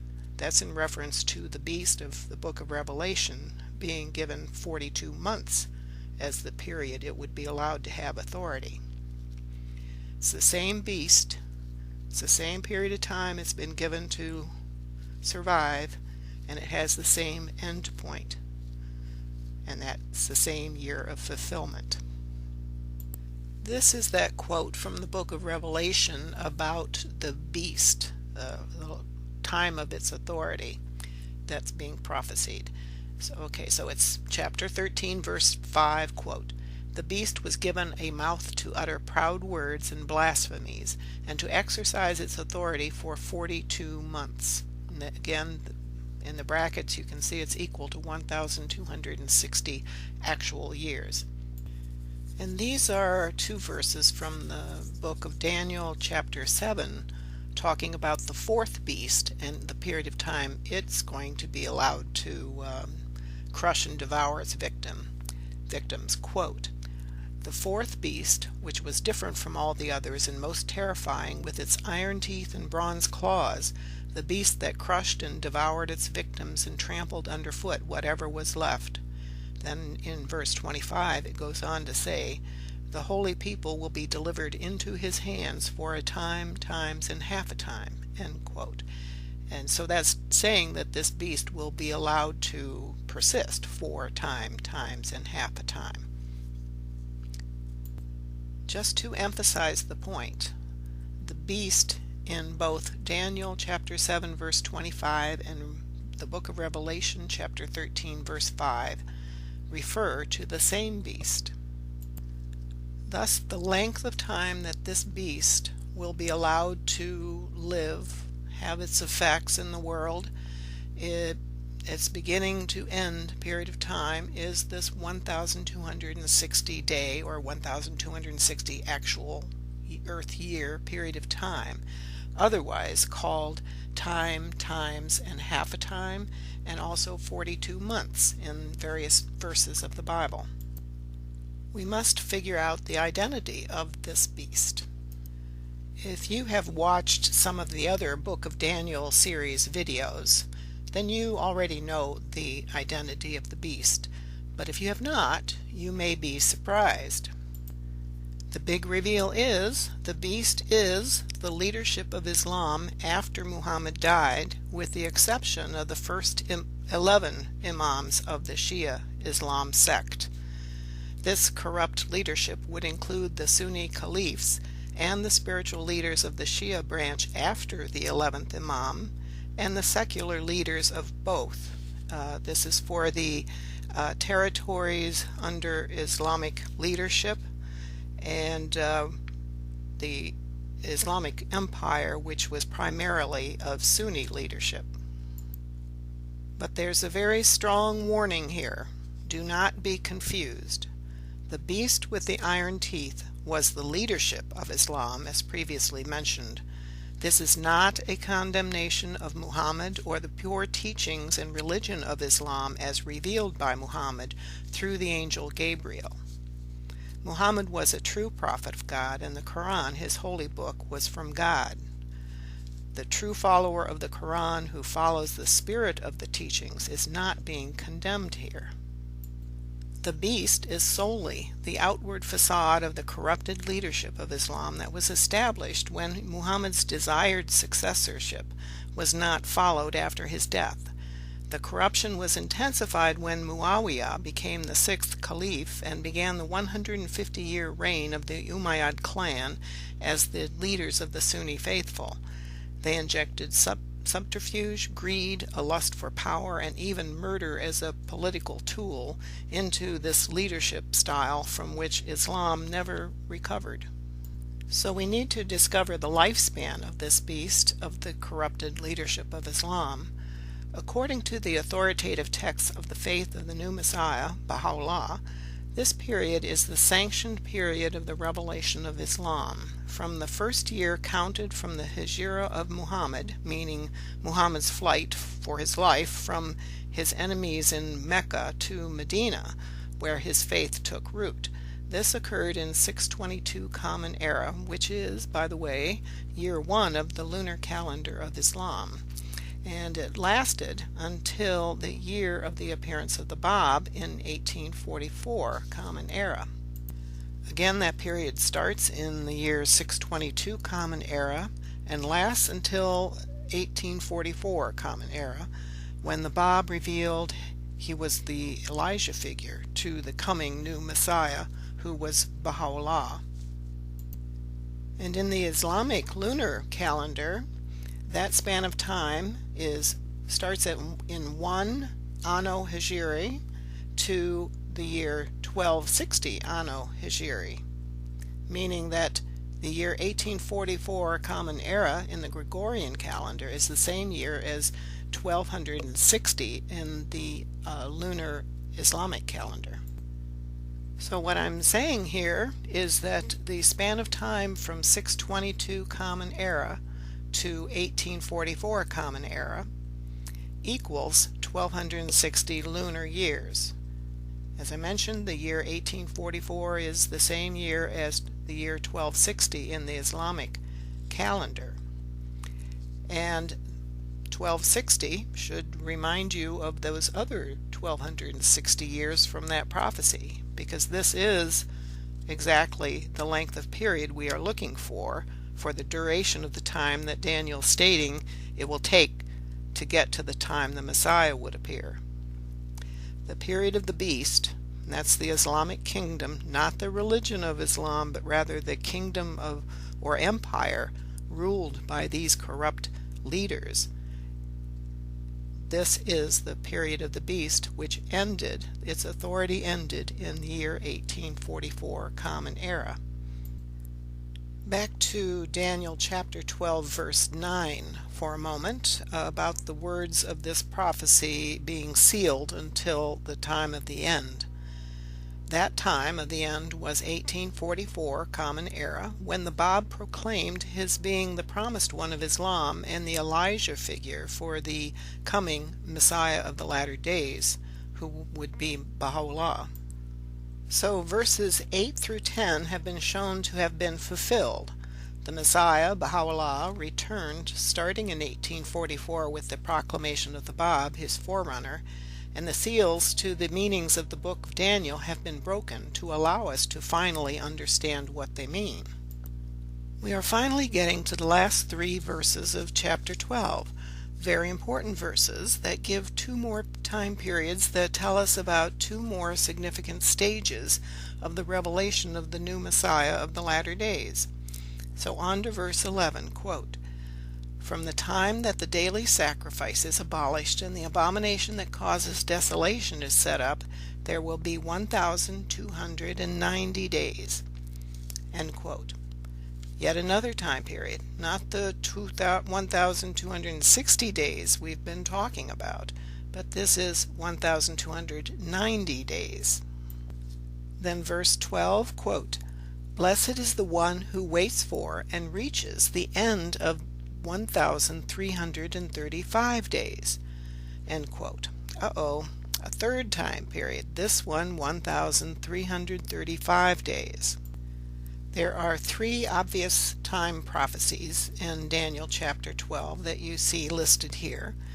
1,260 days, that's Daniel chapter 12 verse 7. Remember, 1,260 days comes from that phrase, a time, times, and half a time, that we determined is equivalent to 1,260 days.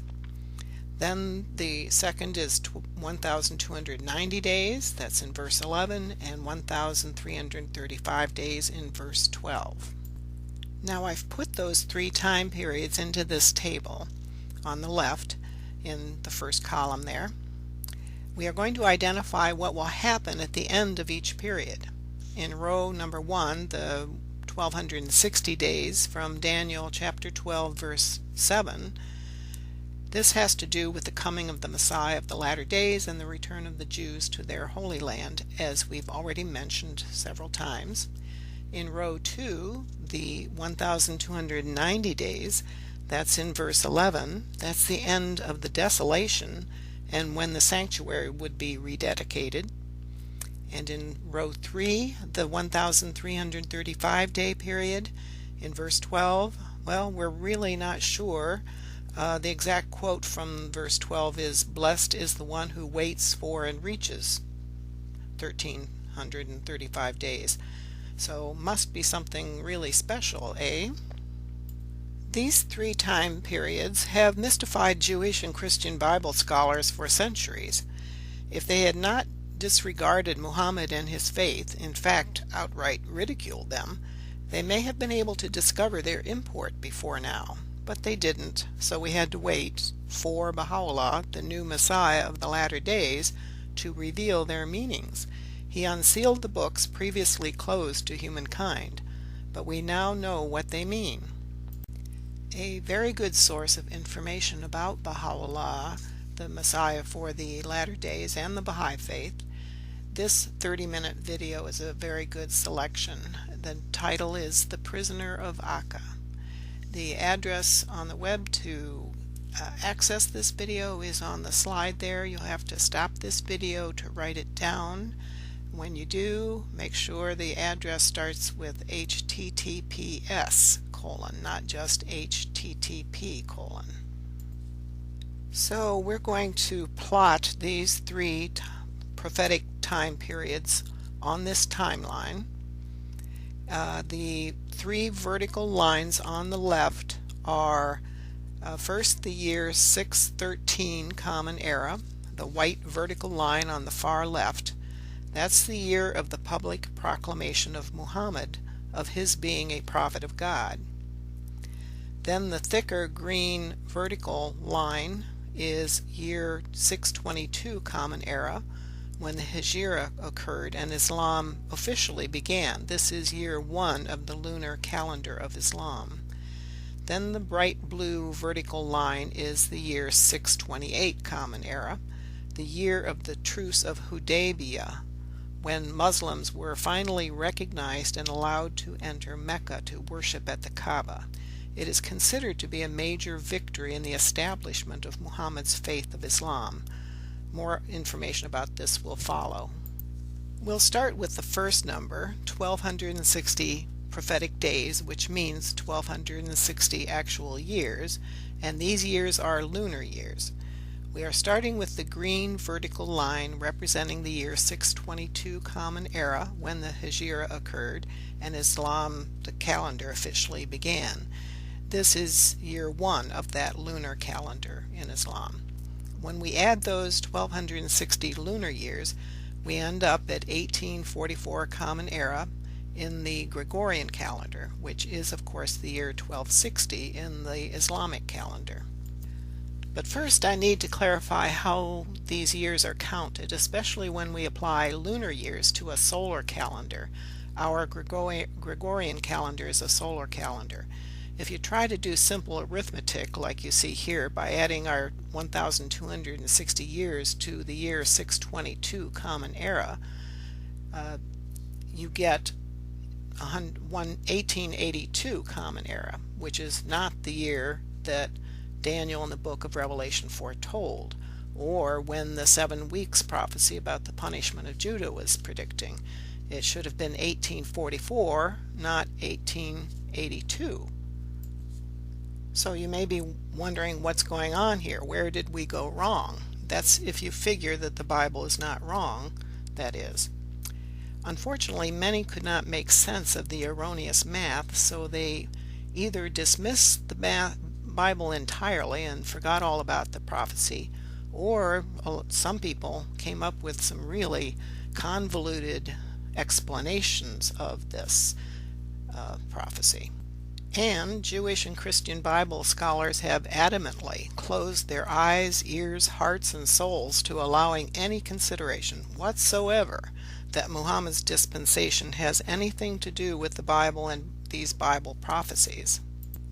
But if we do credit Muhammad with being a true prophet of God and take into account events in his life and his revelation, then the math fits perfectly.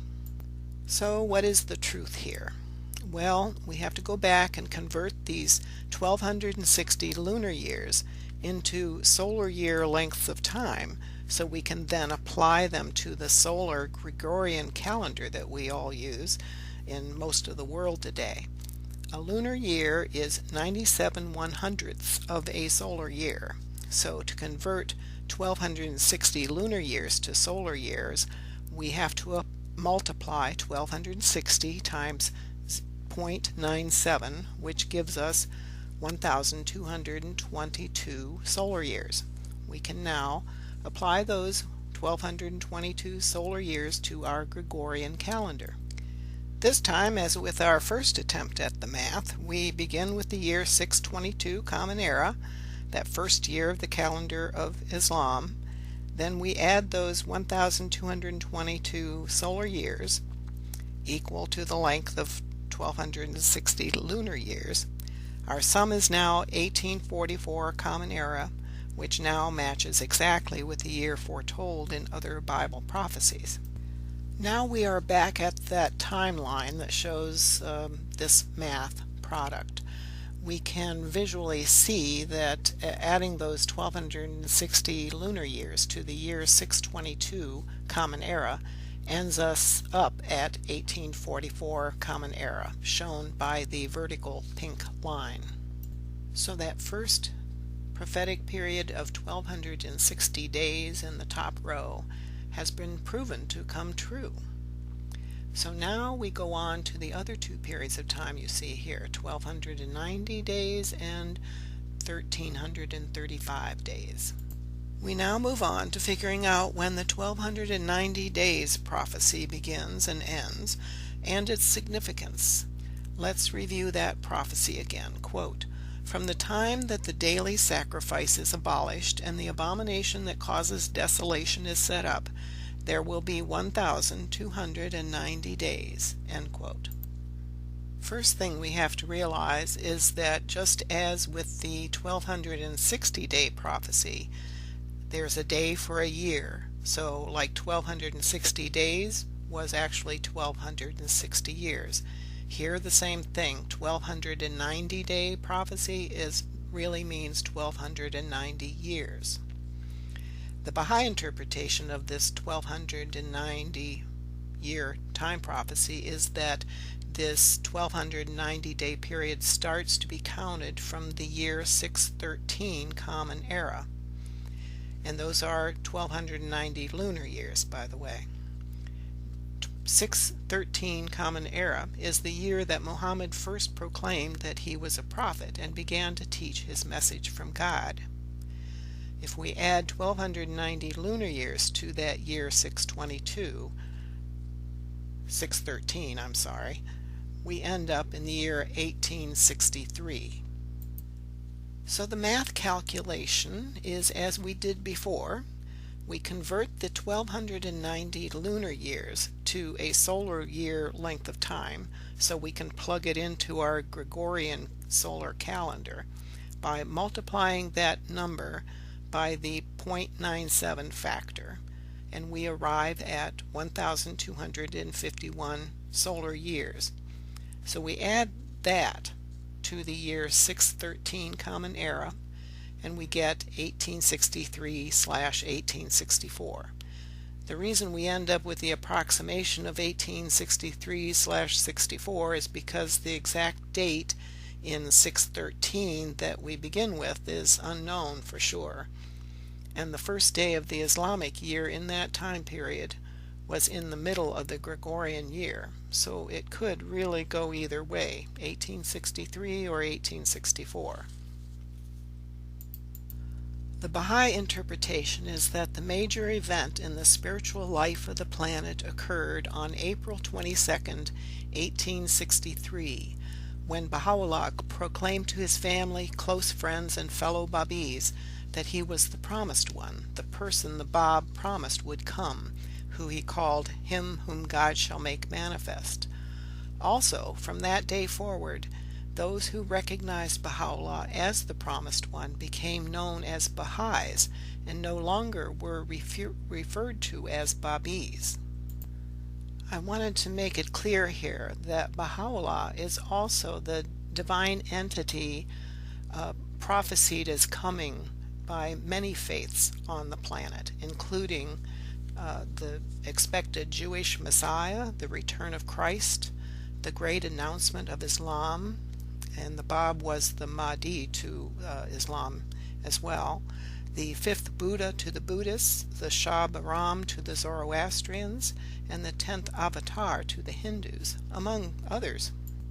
Baha'u'llah also made his proclamation of his identity and purpose in writing subsequent to his initial proclamation in 1863. Here is an excerpt from one of his tablets in which he reveals his divine identity. Quote, "At one time we addressed the people of the Torah, and summoned them unto him who is the revealer of verses, who hath come from him who layeth low the necks of men.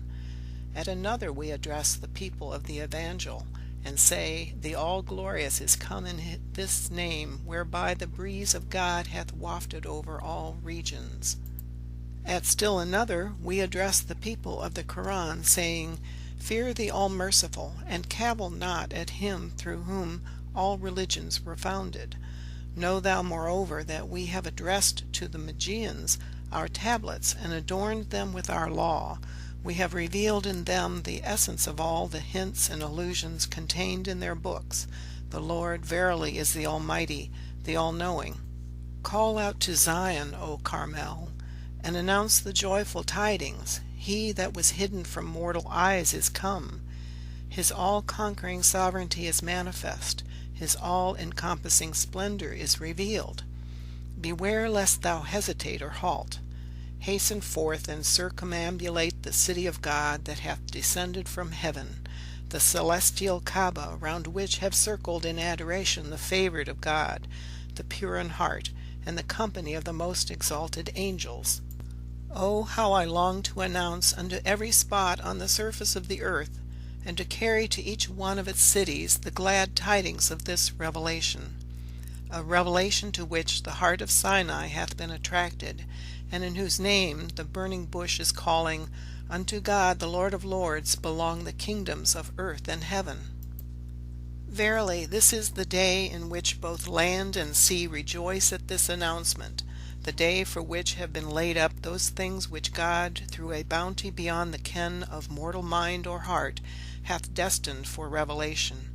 Ere long will God sail his ark upon thee, and will manifest the people of Baha who have been mentioned in the book of names.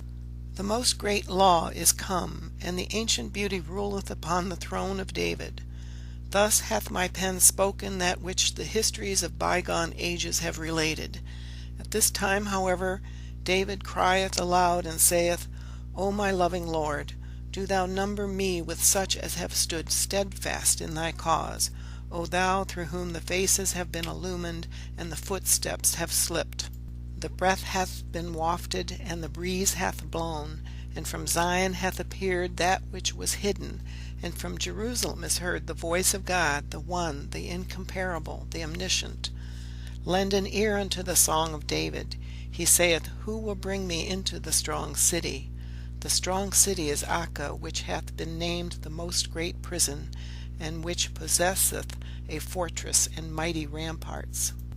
Peruse that which Isaiah hath spoken in his book. He saith, Get thee up into the high mountain, O Zion, that bringest good tidings. Lift up thy voice with strength, O Jerusalem, that bringest good tidings. Lift it up, be not afraid. Say unto the cities of Judah, Behold your God. Behold, the Lord God will come with strong hand, and his arm shall rule for him. This day all the signs have appeared. A great city hath descended from heaven, and Zion trembleth and exulteth with joy at the revelation of God, for it hath heard the voice of God on every side. O concourse of Christians, we have on a previous occasion revealed ourselves unto you, and ye recognized me not. This is yet another occasion vouchsafed unto you. This is the day of God, turn ye unto him. The beloved one loveth not that ye be consumed with the fire of your desires. Were ye to be shut out as by a veil from him, this would be for no other reason than your own waywardness and ignorance. Ye make mention of me, and know me not. Ye call upon me, and are heedless of my revelation. O people of the gospel, they who were not in the kingdom have now entered it, whilst we behold you in this day tarrying at the gate. Rend the veils asunder by the power of your Lord, the Almighty, the All-Bounteous, and enter then in my name my kingdom. Thus biddeth you he who desireth for you everlasting life. We behold you, O children of the kingdom, in darkness. This verily beseemeth you not. Are ye in the face of the light fearful because of your deeds? Direct yourselves towards him. Verily he, Jesus, said, Come ye after me, and I will make you to become fishers of men. In this day, however, we say, Come ye after me, that we may make you to become quickeners of mankind. We verily have come for your sakes, and have borne the misfortunes of the world for your salvation. Flee ye the one who hath sacrificed his life that ye may be quickened? Fear God, O followers of the Spirit, Jesus, and walk not in the footsteps of every divine that hath gone far astray. Open the doors of your hearts. He who is the Spirit, Jesus, verily standeth before them. Wherefore keep ye afar from him who hath purposed to draw you nigh unto a resplendent spot? Say, We in truth have opened unto you the gates of the kingdom. Will ye bar the doors of your houses in my face? This indeed is not but a grievous error. End quote. From the New Messiah, Baha'u'llah, in his book, The Proclamation of Baha'u'llah. We now know the fantastic glad tidings of the proclamation and appearance of the Messiah of the latter days, Baha'u'llah, at the end of that 1290-day prophecy period mentioned in verse 11. Thus the 1290 days prophecy of Daniel chapter 12 verse 12 has been fulfilled, and we can go on now to that last period of time at the bottom, 1335 days from verse 12. And here that verse 12 is again to remind us all, quote, Blessed is the one who waits for and reaches the end of the 1335 days, end quote. The authoritative writings of the Baha'i faith reveal the meaning of these 1,335 days in this prophecy. And remember, they are 1,335 years, but these are solar years, not lunar years as the others. Note that the Baha'i authoritative writings also include the interpretation of the other 1,260-day and 1,290-day prophecies. But with this last one switching over to be solar years, I wanted to emphasize that the Messiah of the latter days brought these explanations of Daniel's time prophecies. He's the one that broke the seals and unsealed the information. It's not just simply whimsy or my massaging or manipulating the numbers that we're switching over to solar years for this last number. Since we are using solar years, obviously we do not have to convert the 1,335 figure before applying it to the Gregorian solar calendar. Our beginning point is 628 Common Era. An explanation will follow. So 628 plus 1,335 results in the year 1963 Common Era, on the Gregorian calendar. So what of this year 628 Common Era? It was year 6 in the new Islamic calendar, by the way. When Muhammad first had his revelation from God and started preaching against idolatry in Mecca, his enemies rose up and tried to annihilate him and his faith, Islam. Through the initial years, Muhammad and his followers had to form an army to defend themselves and at times take preemptive military actions to keep their enemies at bay. The Emir of Mecca, name of Abu Sufyan, and others of his Quraysh clan and some others refused to allow Muhammad and the Muslims from entering Mecca to worship at the Kaaba. In March 628 Common Era, that year 6 Anno Hijri, on the Islamic calendar, Muhammad and a large group of Muslims from Medina went to Mecca in peace to plead their case to be allowed to worship at the Kaaba. The photo on the left is an aerial view of the Kaaba in more recent times. The arena and other buildings you see here did not exist in the time of Muhammad.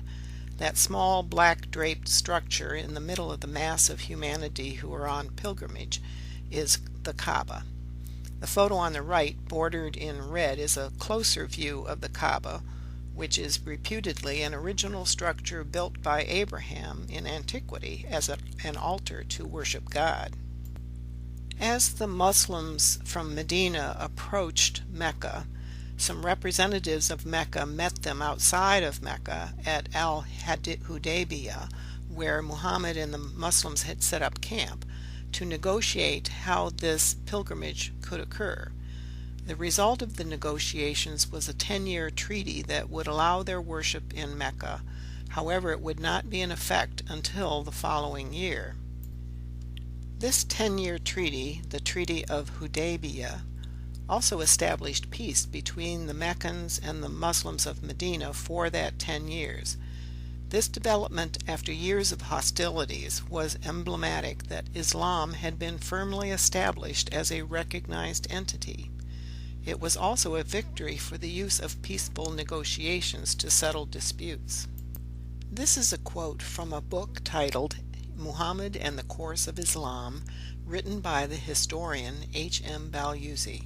Quote, "Before long it became evident that the truce of Al-Hudaybiyah was indeed a remarkable victory.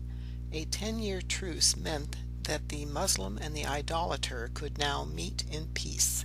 This unrestrained association caused men to develop the highest regard for Muhammad and greatly weakened the position of the Quraysh. Within months, Meccans of such caliber as Khalid ibn al-Walid and Amr ibn al-As were deserting Mecca to embrace Islam." End quote. And a further statement by the author H.M. Balyuzi puts it all in a nutshell. Quote, "The truce of Al-Hudaybiyah, although dispiriting at the start, had proved in the end a boon to the cause of Islam and a mighty victory." End quote. I've condensed the information about the import of these two dates, years 628 Common Era and 1963, in the establishments of Islam and the Baha'i faiths, respectively. In 628 we had the implementation of a 10-year Treaty of Hudaybiyah that firmed up the recognition of the faith of Islam, which ultimately led to increased numbers of people becoming Muslim, furthering the establishment of Islam. 1963 saw the first election of the international governing body of the community of the Baha'is throughout the world. This body is known as the Universal House of Justice. So Daniel's prophecy of 1,335 days, meaning 1,335 years, led to the year 1963, when a mighty victory and the establishment of the Universal House of Justice in the Baha'i faith occurred. Both the Treaty of Hudaybiyah and the development of Islam and the establishment of the Universal House of Justice in the Baha'i faith were pivotal in the development of both these faiths of God. And this is that 1,335-day prophecy meaning 1,335 years, plotted on our timeline. But some of you may still be wondering why we are not using lunar years to decipher this 1,335 day prophecy, the same as the other two time prophecies. Here are our three time prophecies again. The first one, 1,260 days, was foretelling the fruit that would come from Islam, the declaration of the Bab, who was the Mahdi to Islam, and was also the forerunner to the Messiah to all the major faiths, including Judaism and Christianity. And since it was about the fruit coming from Islam, lunar years would be used, since Islam uses a lunar calendar. The second one, the 1,290 day prophecy, is also about the fruit of Islam. The forerunner, the Bab, had come and gone, but now this was the year that the one foretold by the Bab is coming after him, him whom God shall make manifest, Baha'u'llah, would appear and make his proclamation. His coming was the event that rededicated the sanctuary of God, thus ending the spiritual desolation of what happened to Islam, meaning the usurpation of the leadership of Islam and the resultant lessening of the power of that revelation. So the first two time periods, the 1,260 day and the 1,290 day periods, were more centered on the closing out of the former age. But the third date, the 1,335 days, meaning 1,335 solar years, is more focused on the new faith of the Bab and Baha'u'llah, even though the starting date commenced with the establishment of the faith of Islam, and then to the establishment of the new Baha'i faith by the inauguration of the institution of the Universal House of Justice in 1963. The calendar of the Baha'i faith is a solar calendar. It's called the Baha'i calendar. Thus, this number prophecy of 1,335 days uses a solar year. At this point, I thought I'd insert just a little background about the phases of the development of the Baha'i faith from its inception in 1844. First, we had the announcement by the Bab of his identity and his mission, and that was in 1844 that he first proclaimed his identity. And then the fulfillment of the Bab's purpose as the forerunner was the appearance of Baha'u'llah, the Messiah, and he made that declaration in 1863, as we discussed.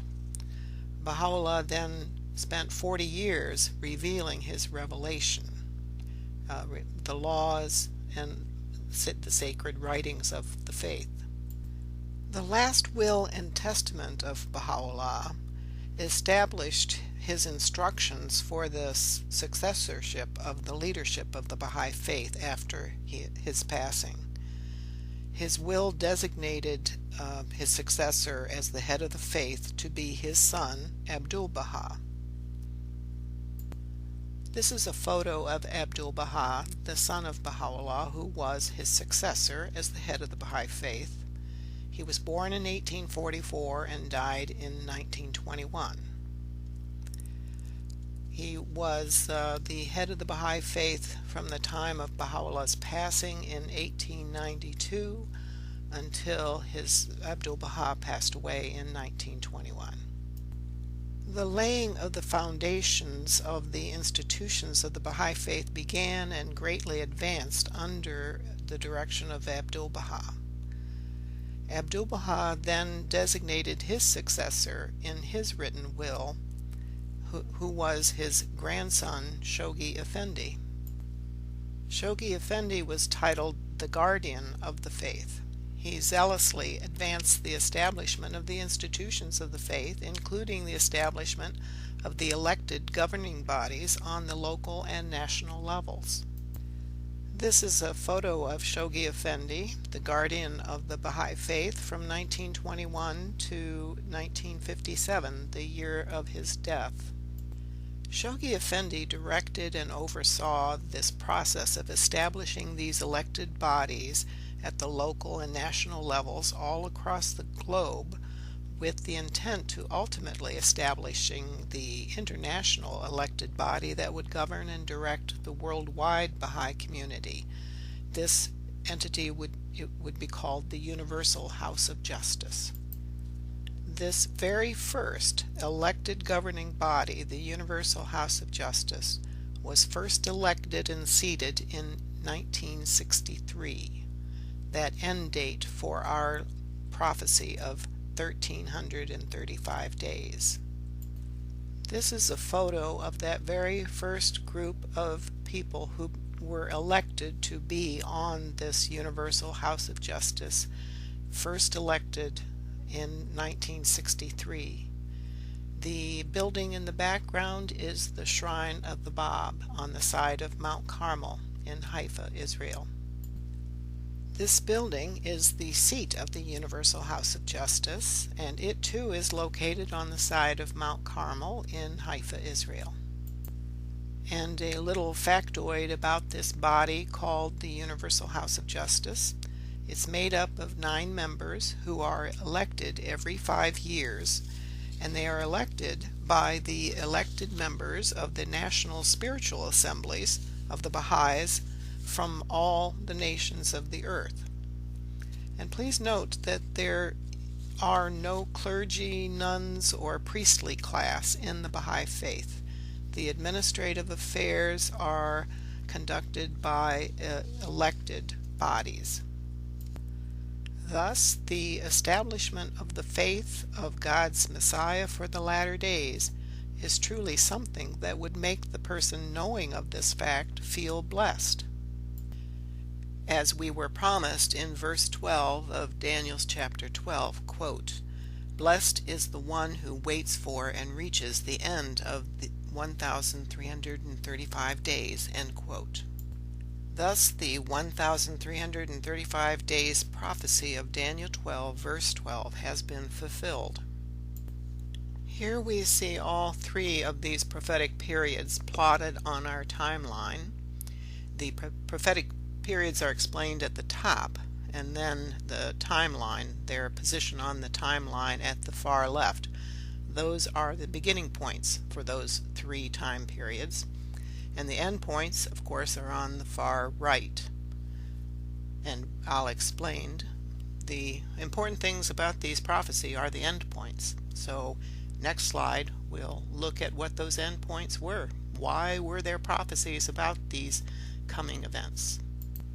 And this table shows those 3 prophecies. The first row on the 1260 days in column A. In column C, in the far right, you can see what happened at the end of that period. The purpose of the prophecy was foretelling these events. The coming of the Messiah and the return of the Jews to the beautiful land begins. Row 2, the 1290 days prophecy. And the end result in column C, the end of the period of desolation, and the sanctuary is rededicated by the public proclamation of the new Messiah, Baha'u'llah. Then this last one we just covered, the 1,335 days, the end result, why there was a prophecy about this in the first place. It is foretelling the event of the faith of the new Messiah, the Messiah being Baha'u'llah, and his faith community, the Baha'i faith, established the Universal House of Justice, thus erecting the firm foundation of a new spiritual era on God's holy mountain, Mount Carmel. And then this last verse of the entire book of Daniel, chapter 12, verse 13, quote, "As for you, go your way till the end. You will rest, and then at the end of the days you will rise to receive your allotted inheritance," end quote. The very last phrase in the book of Daniel speaks to us living now, quote, "And then at the end of the days you will rise to receive your allotted inheritance," end quote. Remember this slide from the beginning of this video that shows when the end times or latter days would occur?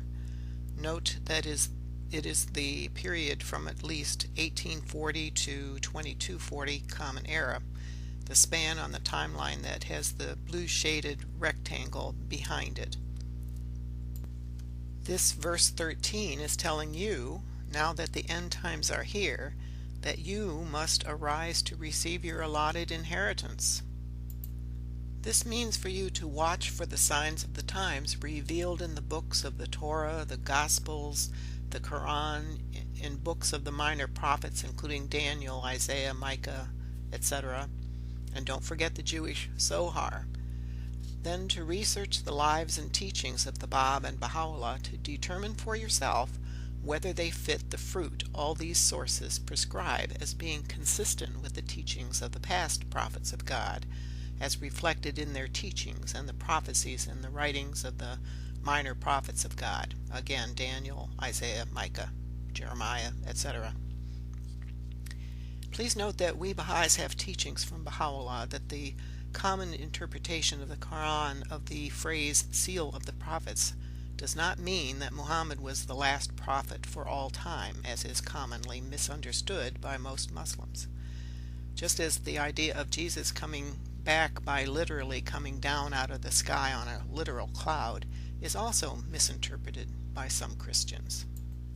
If after you do your research, contemplate what you have found, and pray to God for guidance, and you find that you believe that the Bab and Baha'u'llah truly were the manifestations of God for this era, you can then receive your allotted inheritance. But note, your inheritance is a spiritual one, not a material one. If you come to believe in the Bab and Baha'u'llah and become a Baha'i, in our physical world, you may find that many other people will not take that very well, because they are ignorant of the facts usually, most unfortunately.